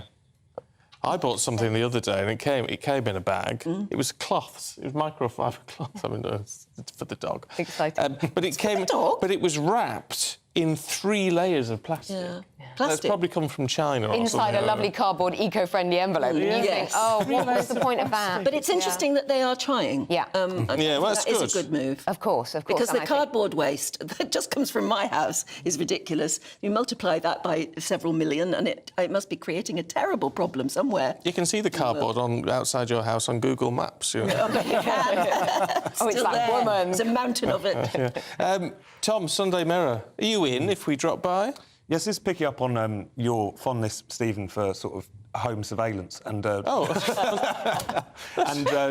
cameras. So there's a gentleman in Leicestershire who's got the alert on his phone that his doorbell, his Ringo or whatever it might be, has gone off, and he looks at it and there's a flock of sheep in his front garden. He has no idea how they got there, and then they eventually did they ring disperse. the doorbell? Well, I'm not sure if they managed to ring the doorbell. They set off some sort of sensor at least, but who knows? But yes, imagine turning on. What do you do about it? Apparently, the farmers eventually turned up to retrieve them. But yeah, isn't that fantastic? As a little surprise on your app. That sounds quite amusing. Oh, that's great. I love that. I'd love a load of sheep to turn up at my front door.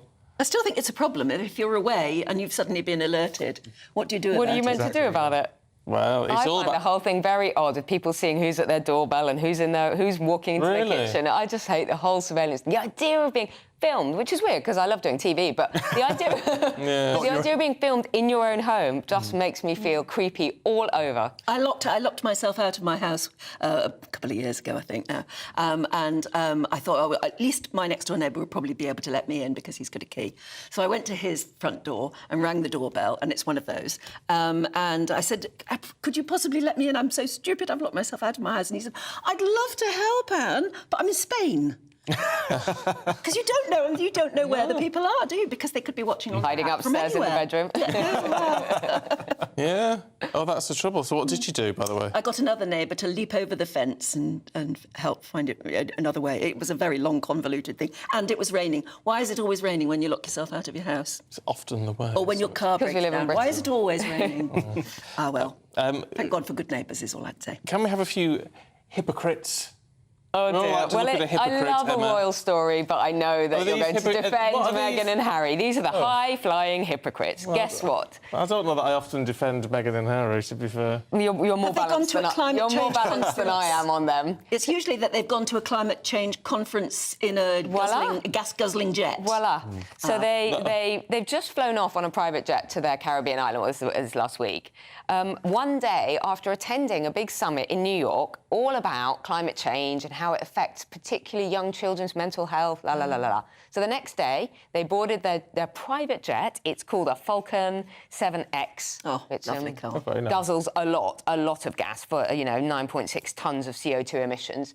Flew off to their Caribbean island, then flew back, and then took the jet on somewhere else. So people are saying, do you know what? How genuine are these eco-credentials really? Because we've seen a lot of this private jet stuff arriving at these conferences, as you say, Anne, on a private jet, people arriving at Davos to talk about climate change. Honestly, when I said that, I thought I was taking the mickey, but that's actually what they've done. It really is what they've done. And it's fine. If you're going to do that, if you're going to be a celebrity and a billionaire and whatever and travel that way, and you don't care about the planet, fine. But don't lecture other people about it. It's the preaching at us to say, preaching don't go on your holiday to Alicante. Annual holiday to Spain, exactly. You would think they would even just think, OK, we're going to this climate conference. That was one that Prince Harry got caught out for. He was giving some sort of beachside speech in his bare foot. He got a private jet there and back, and you think to yourself, there would at least be a level of self-awareness. Think this might not look good. Yes, it doesn't even occur to them. But not at all. Clearly not. No. But again, it's that one rule for them, one rule for everyone else. But, you know, if you think about when we're at COP26, I forget the statistics, but the number of private jets that Glasgow Airport was having to ready space for because of that's just how the kind of global super elite roll, even when they're going to lecture everyone else about climate change. I mean, I'm not staggering. Why would you get on a plane with other people? Like, why would you get on a regular plane? It'd be awful. Yeah, well, exactly. And I'm no fan of Greta Thunberg, in a way, because, again, I just don't like being preached at. But at least when she went to the UN, she did actually go there by boat. Yeah. She did, really, like, you know, it does take this long, yeah. It was does take these wind-powered, long you know, journeys all around the world. You've got to give her credit for that.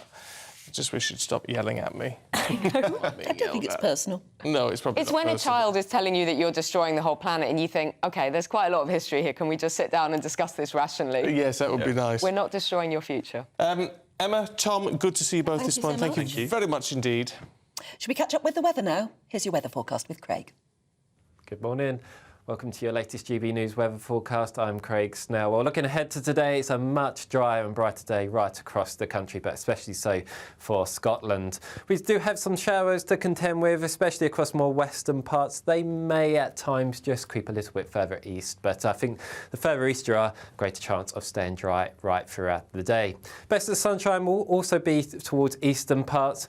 Could still be quite blustery at times across the very far north of Scotland. It's here we'll probably see the most frequent showers, and for many, temperatures very similar to what we've seen of recent days, so highs reaching around 10 to 12 across Scotland, potentially up to about 15 degrees across the south coast of England. Into the evening, any showers across England and Wales generally fading away. Could just see some showers just then moving into parts of Northern Ireland as we go through the course of the night. But across Scotland especially, turning quite chilly, could see a touch of frost come dawn. Further south, actually some higher cloud, just keeping temperatures up around 8 to 9 degrees. So we start Monday off on a fairly dry note across the board. Still the risk of some showery outbreaks of rain for Northern Ireland and maybe the very far north of Scotland. But the best of sunshine on Monday will be across mainland parts of Scotland, because later on in the day, some thicker cloud and some outbreaks of rain will arrive into the south coast of England. Temperatures for most of us, again, very similar, around average for the time of year. Craig, thank you. But don't go away, because we're still paying tribute to Sir Bobby Charlton with former England goalkeeper Peter Shilton. He'll be joining us in just a couple of moments.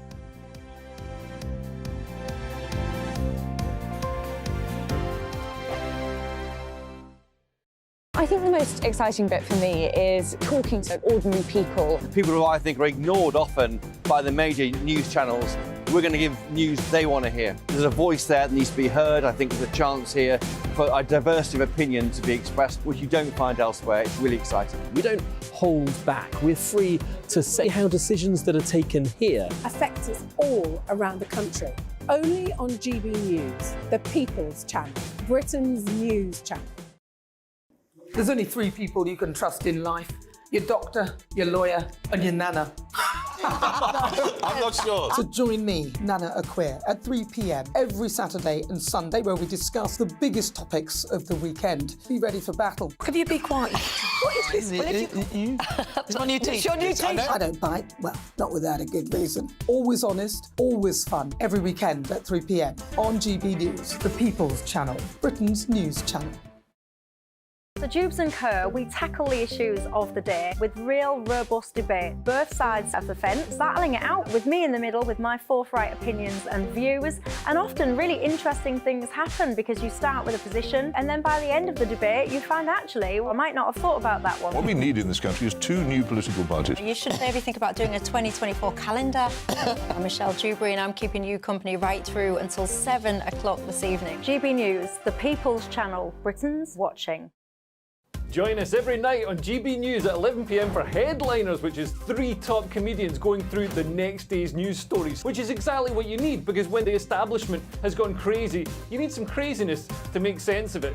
Headliners. You don't have to bother reading the newspaper. We've got it covered for you. every night at 11 p.m. and repeated every morning at 5 a.m. We won't send you to sleep like some of the other paper review shows out there. So join us 11 p.m. every night on GB News. The People's Channel, Britain's news channel.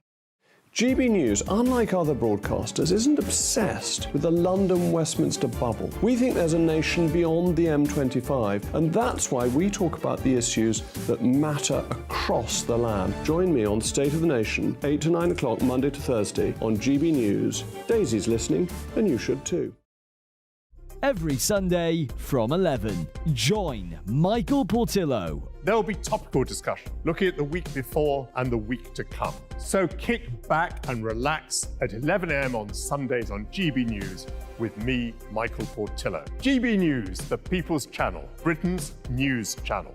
I'm Andrew Doyle. Join me at 7 o'clock every Sunday night for Free Speech Nation, the show where I tackle the week's biggest stories in politics and current affairs with the help of my two comedian panellists and a variety of special guests. Free Speech Nation, Sunday nights from 7 on GB News, the People's Channel, Britain's news channel.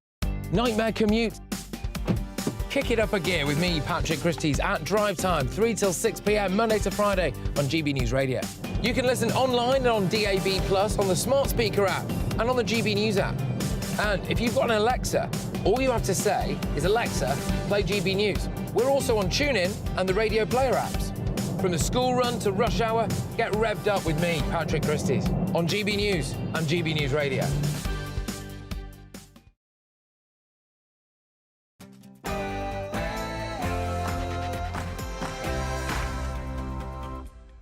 Good morning to you. It's 9 o'clock, Sunday, the 22nd of October, and these are the stories we've been covering on Breakfast so far today. Tributes have been pouring in as England's greatest footballer, Sir Bobby Charlton, died, sadly, yesterday at the age of 86. The footballing community expressed their sadness at losing one of the most beloved players of all time.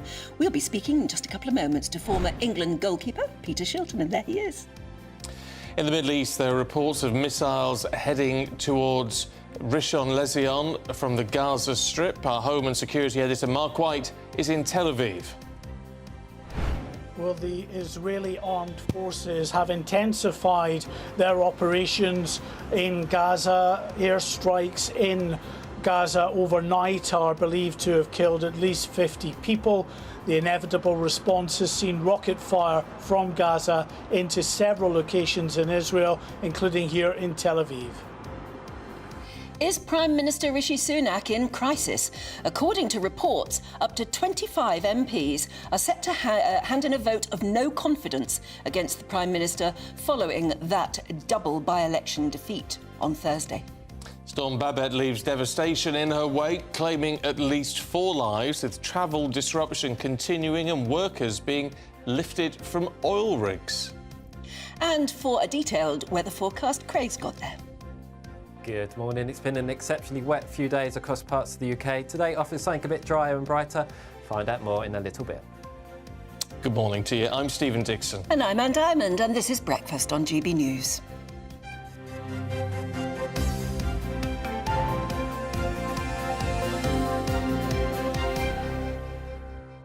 And so the tributes flooding in, frankly, for Sir Bobby Charlton, from the great and the good and from the rest of us as well. And the emphasis, it seems to be not just about what a fantastic player he was and what a great icon for football, but what a nice man he was. And if you met him, it absolutely made your day, week, month, probably life. I mean, Dave says, my father, my son and myself had the honour of meeting Bobby Charlton in the director's box at Old Trafford in 1997 on the occasion of my father's 80th birthday.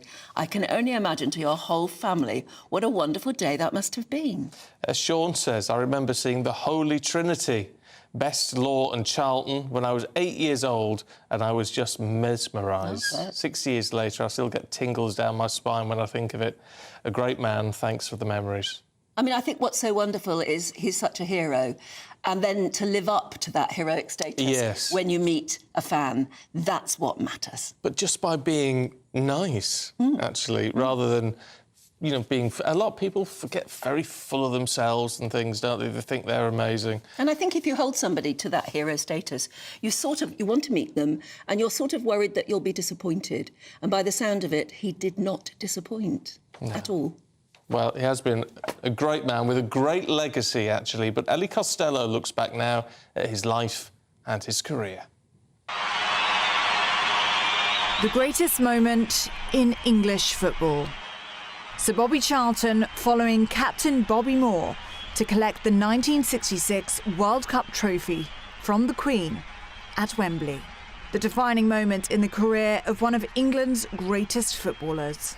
I'm a football romantic. I love football, and there are millions like me, to which this place is the focal point of the whole world. You speak to people like Pelé, and Beckenbauer, and the highlight of their careers was when they played at Wembley for the first time.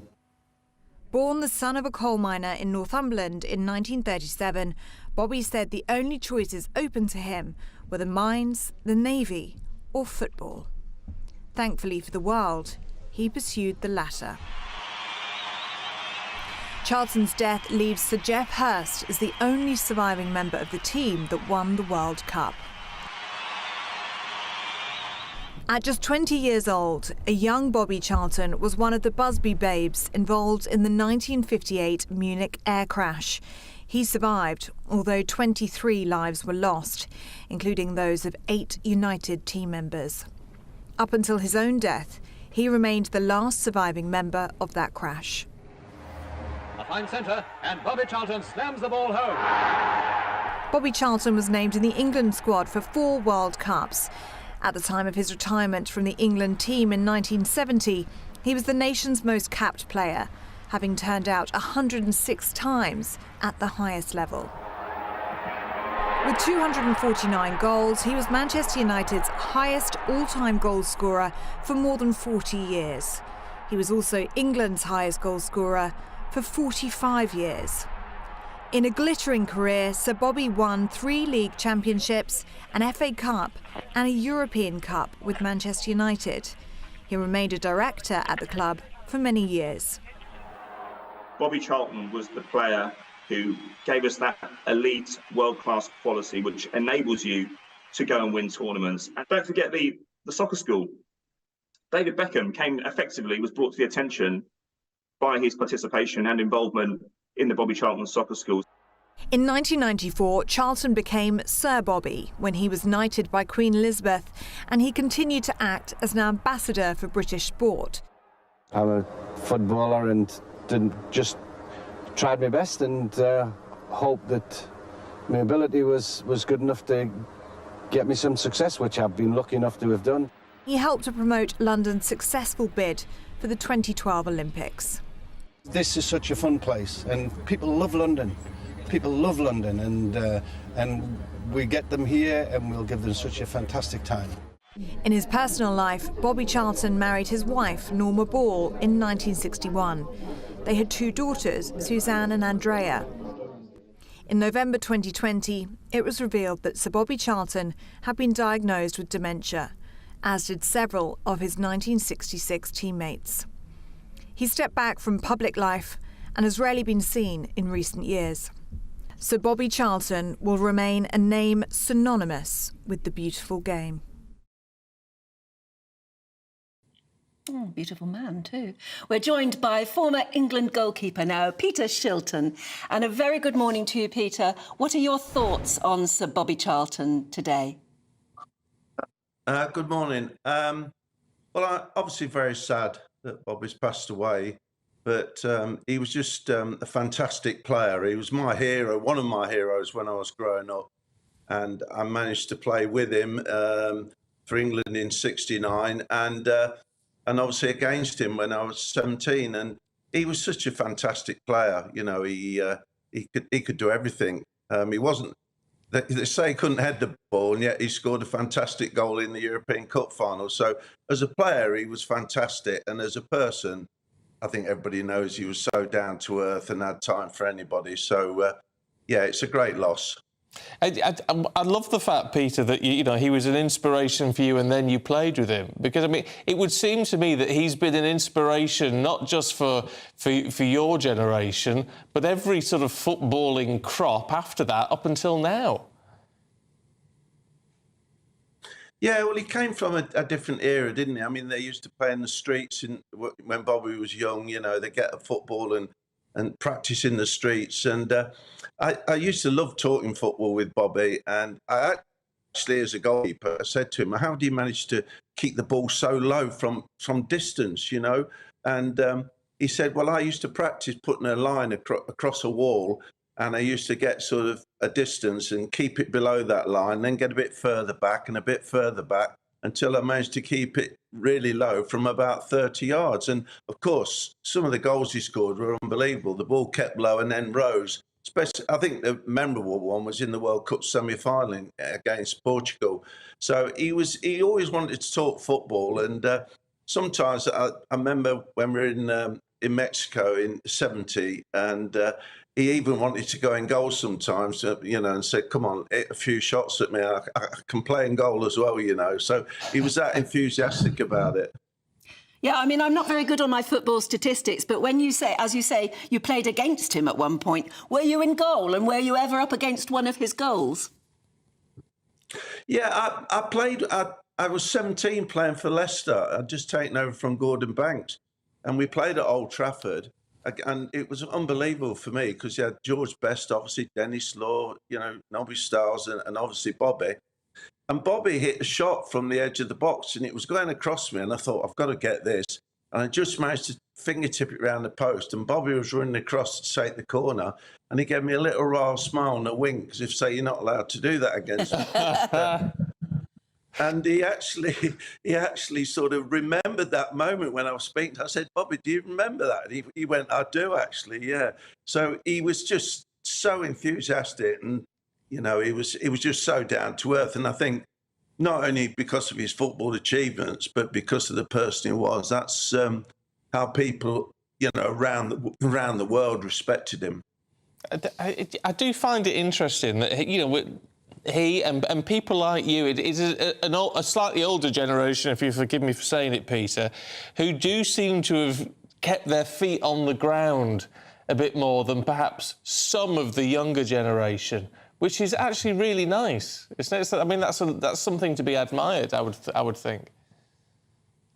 Yeah, I think, like I say, it was a different era. You know, you were taught things. There wasn't the money and you know quite the coverage. I mean, I think they used to have Match of the Day. That was the only programme in those eras. But I mean, it's now they're superstars around, you know, well known and loads of money, and not everybody. I mean, there's a lot of players these days who, you know, are very down to earth. But you know, there are obviously one or two that hit the headlines. And yeah, I'm not going to knock people because it's a different era and a lot more money. But it was certainly. You know, I mean, most of the 66 lads who won that trophy, I mean, they were all good characters and had their own character, but were down to earth. And that says a lot, you know, for the winning team they were. Yeah. And we're certainly not forgetting them. No. Only one more left, sadly. But Bobby Charlton certainly leaves a huge legacy, not just in the fact that we can still see him play now in that footage, but the fact that he seems to have inspired so many other brilliant footballers. Peter Shilton, it's a pleasure. Thank you so much for joining us. I would love to. They all seem. We've talked to a fair few legends this morning, actually, in their own right. They've all been really nice, down-to-earth, solid people. And he rattled off some amazing names there. Oh, yeah. It was the Holy Trinity, plus Nobby Stiles. Yeah. Holy Trinity plus one. Oh, dear. All right, let's turn our attention to the Middle East, should we? On Israel's southwestern border, a barrage of rockets has been fired towards Rishon LeZion. It's on the southern outskirts of Tel Aviv. And on the northern border, Israeli officials have ordered the evacuation of a further 14 communities along Israel's northern border with Lebanon. Meanwhile, 28 trucks were able to cross the Rafah border, that's the Egyptian border in the south of Gaza, yesterday, but the UN says they need at least 100 every day. Now, according to the Interior Ministry, an Israeli airstrike targeted a refugee camp market in central Gaza, and that resulted in fatalities and injuries. That, as the Israeli military, the IDF, said it will intensify its attacks on the north of the Gaza Strip now that most civilians are out. Meanwhile, the US has called on Rishi Sunak to recognise Iran's Islamic Revolutionary Guard Corps as terrorists. Right, so you look at all of that, and then back in the mix here in the UK, 100,000 people took part in a pro-Palestinian protest in London yesterday. Many more thousands actually attending marches in other cities across the UK. And they've been calling for an end to the conflict in the Middle East and demanding the government stops supporting Israel's actions.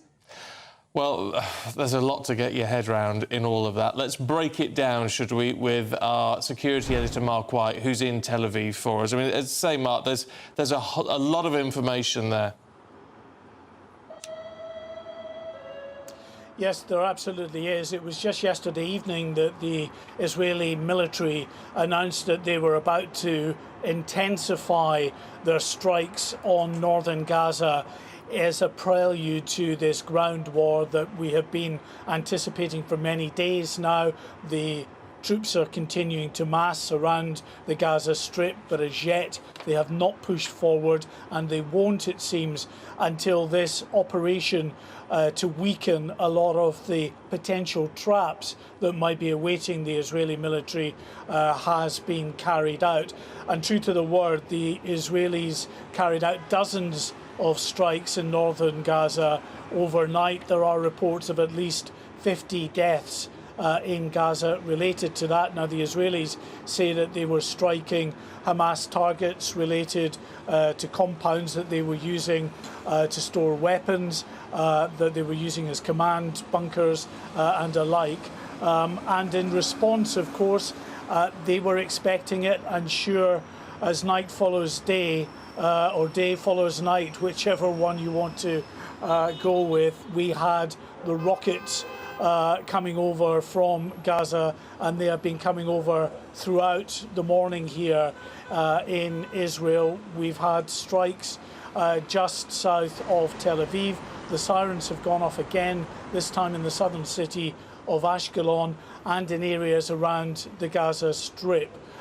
In northern Israel, you mentioned the situation with Hezbollah on the border with Lebanon and the continued low-level fighting that's taking place there in terms of artillery strikes, missiles, that anti-tank missiles and the like that are being fired over the border by Hezbollah. The IDF say that they have responded in kind to those attacks on their settlements and on their forces in that area, and they are warning Hezbollah that they are on very dangerous ground if they continue with that escalation. OK. Mark, thank you. Yeah, thanks very much indeed. Like there's danger on absolutely every border at the moment. Dear me. Well, Mark's there keeping an eye on it for us, of course. You stay with us, Cars. Yeah, something very interesting. Well, it really is fascinating, because what does a dress and the construction industry have in common? We'll be able to show you after this.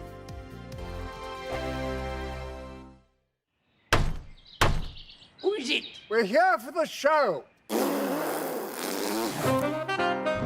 More energy this time! Welcome to the Dinosaur Hour. I was married to a therapist. And you survived? I thought we were getting Hugh Laurie. Second best. You interviewed Saddam Hussein. What's that like? I was terrified. I'm playing strip poker with these three. Oh! No, thank you.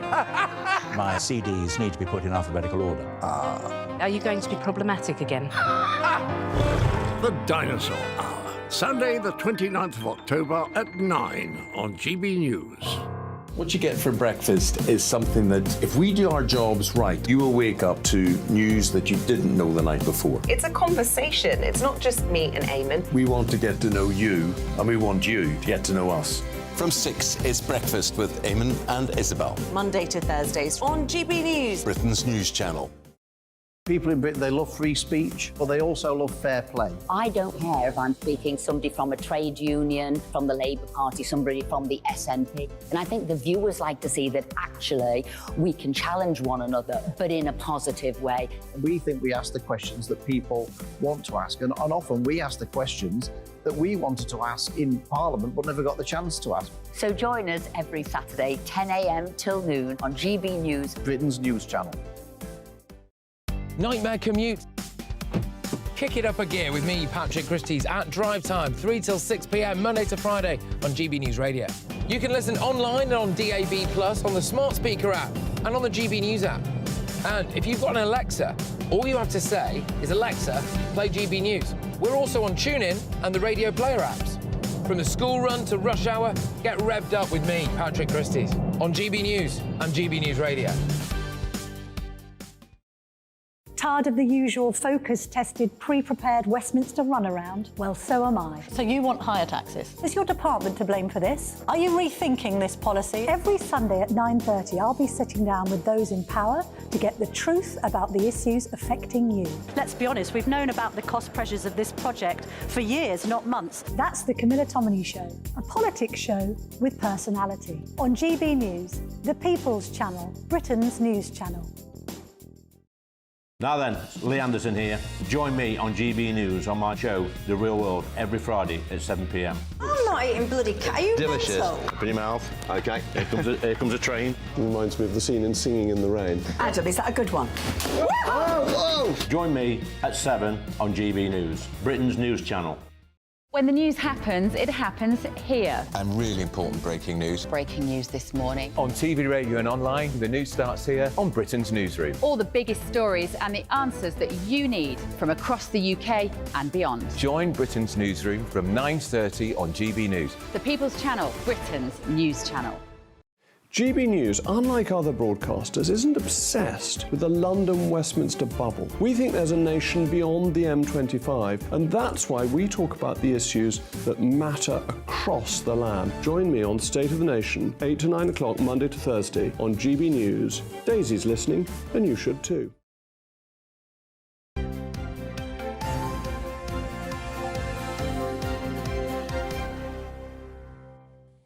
Welcome back. Our next guest is a specialist construction recruitment firm boss.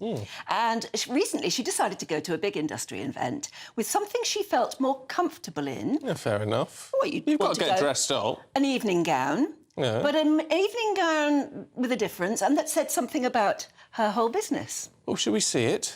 It's Kelly Cartwright. And she's joining us this morning along with seamstress Hannah Wild. Good to see you both this morning. Good to see you. Why, Kelly? And I've got to say, it looks fantastic. Thank you very much. But why did you decide to do it? So for me, when you go to awards, I always feel out of place, a bit of imposter syndrome. Are you a woman in a man's world, actually, in the construction hugely. business? It's a massive industry, of male-dominated industry. So this time you wanted to make a statement? Definitely. And you're going to have to stand up to show us the full statement. Yes. OK, watch what you show. Yeah. Ta-da. And that is a beautiful evening dress, but it's made of... high-vis vests. High-vis vests from her business. Yeah, complete with your work boots and your hard hat and earrings. hard hat earrings. Yeah. That's fantastic. What sort of effect did it have on everyone? Honestly, I've been mind-blown by it. Everyone got the concept, really understood how it made me feel. It made me feel really comfortable, because I always say wearing my PPE on site is my armour. So for me, I walked in and I was like, yeah, bossed in it. Not Normally, I'm like a shaky mess, high-vis, like rash, you know, and it's for me, the high-vis just calmed me. Would you mind standing up again and we'll do the full camera tilt? You know? We'll see the whole thing, because it is a beautiful design, and that's where we bring in... around for you. Oh, yes, absolutely. And were they used high-vis vests, or are they new ones? No, I did purchase new ones. I was going to say, because they look... You don't want the grubby look apart from the apart from the boots, which are my boots, so they have got muddy this week. What did you think, Hannah, when she turned up and said, can you make me one of these? So I'm quite used to Kelly turning up 2 days before an event with an evening gown that she wants altered. So this time we did get a bit of notice, and she came to me and said, can you make a high-vis dress? Well, yeah. out of high-vis vests. I want it authentic. It has to be authentically high-vis. So it wasn't like you bought a roll of material. No. You actually had No, vests I you had to deconstruct the vests, take them completely to pieces to get enough fabric, because obviously they're cut to make a vest. So managed to jiggle things around a little bit, and then, I'll be honest, kind of threw it together. Yeah.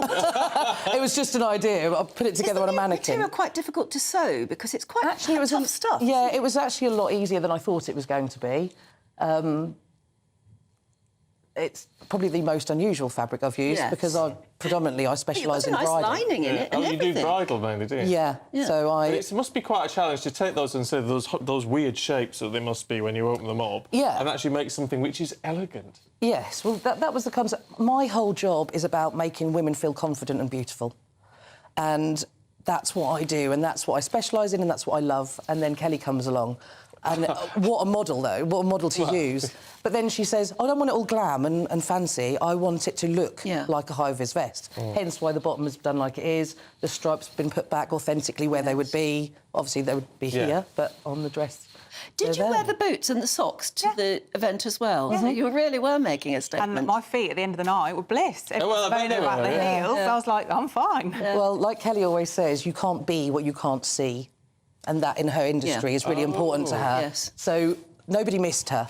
Yeah. No, and everybody would have known why you were there Absolutely. and what you were representing. So when you go next time, what on earth are you going to wear next? You're going to have to watch this space. Well, yeah. There may be a little something up our sleeves. You're working on it already? Yes. Oh, right. Oh, well, there you go. Bring out a whole new line. There could be a business in this. I have had a few strange requests from across the country on LinkedIn of people wanting suits and and festival wear and... I think there could be a market in that. Well, we'll certainly see you from afar off. We can. Anyway, that's Kelly and Hannah. Thank you very much indeed for joining us. Thank you very much. Fantastic. That is it from us. But up next, it's the Camilla Tominey Show. Standing in is Tom Harwood.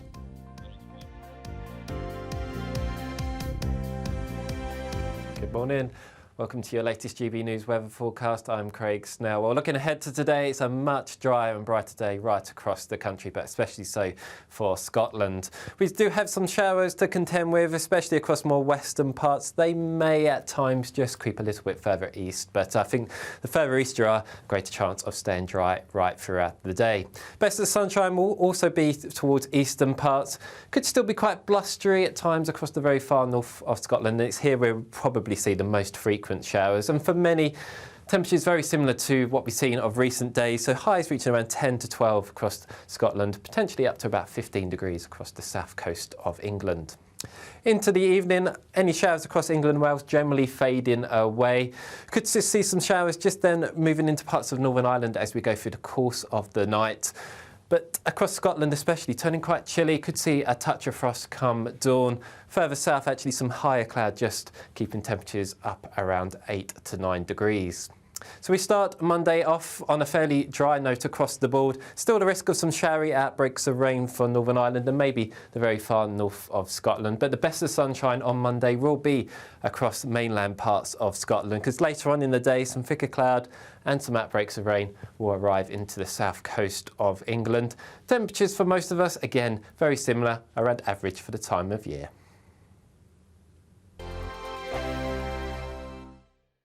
I think the most exciting bit for me is talking to ordinary people. People who I think are ignored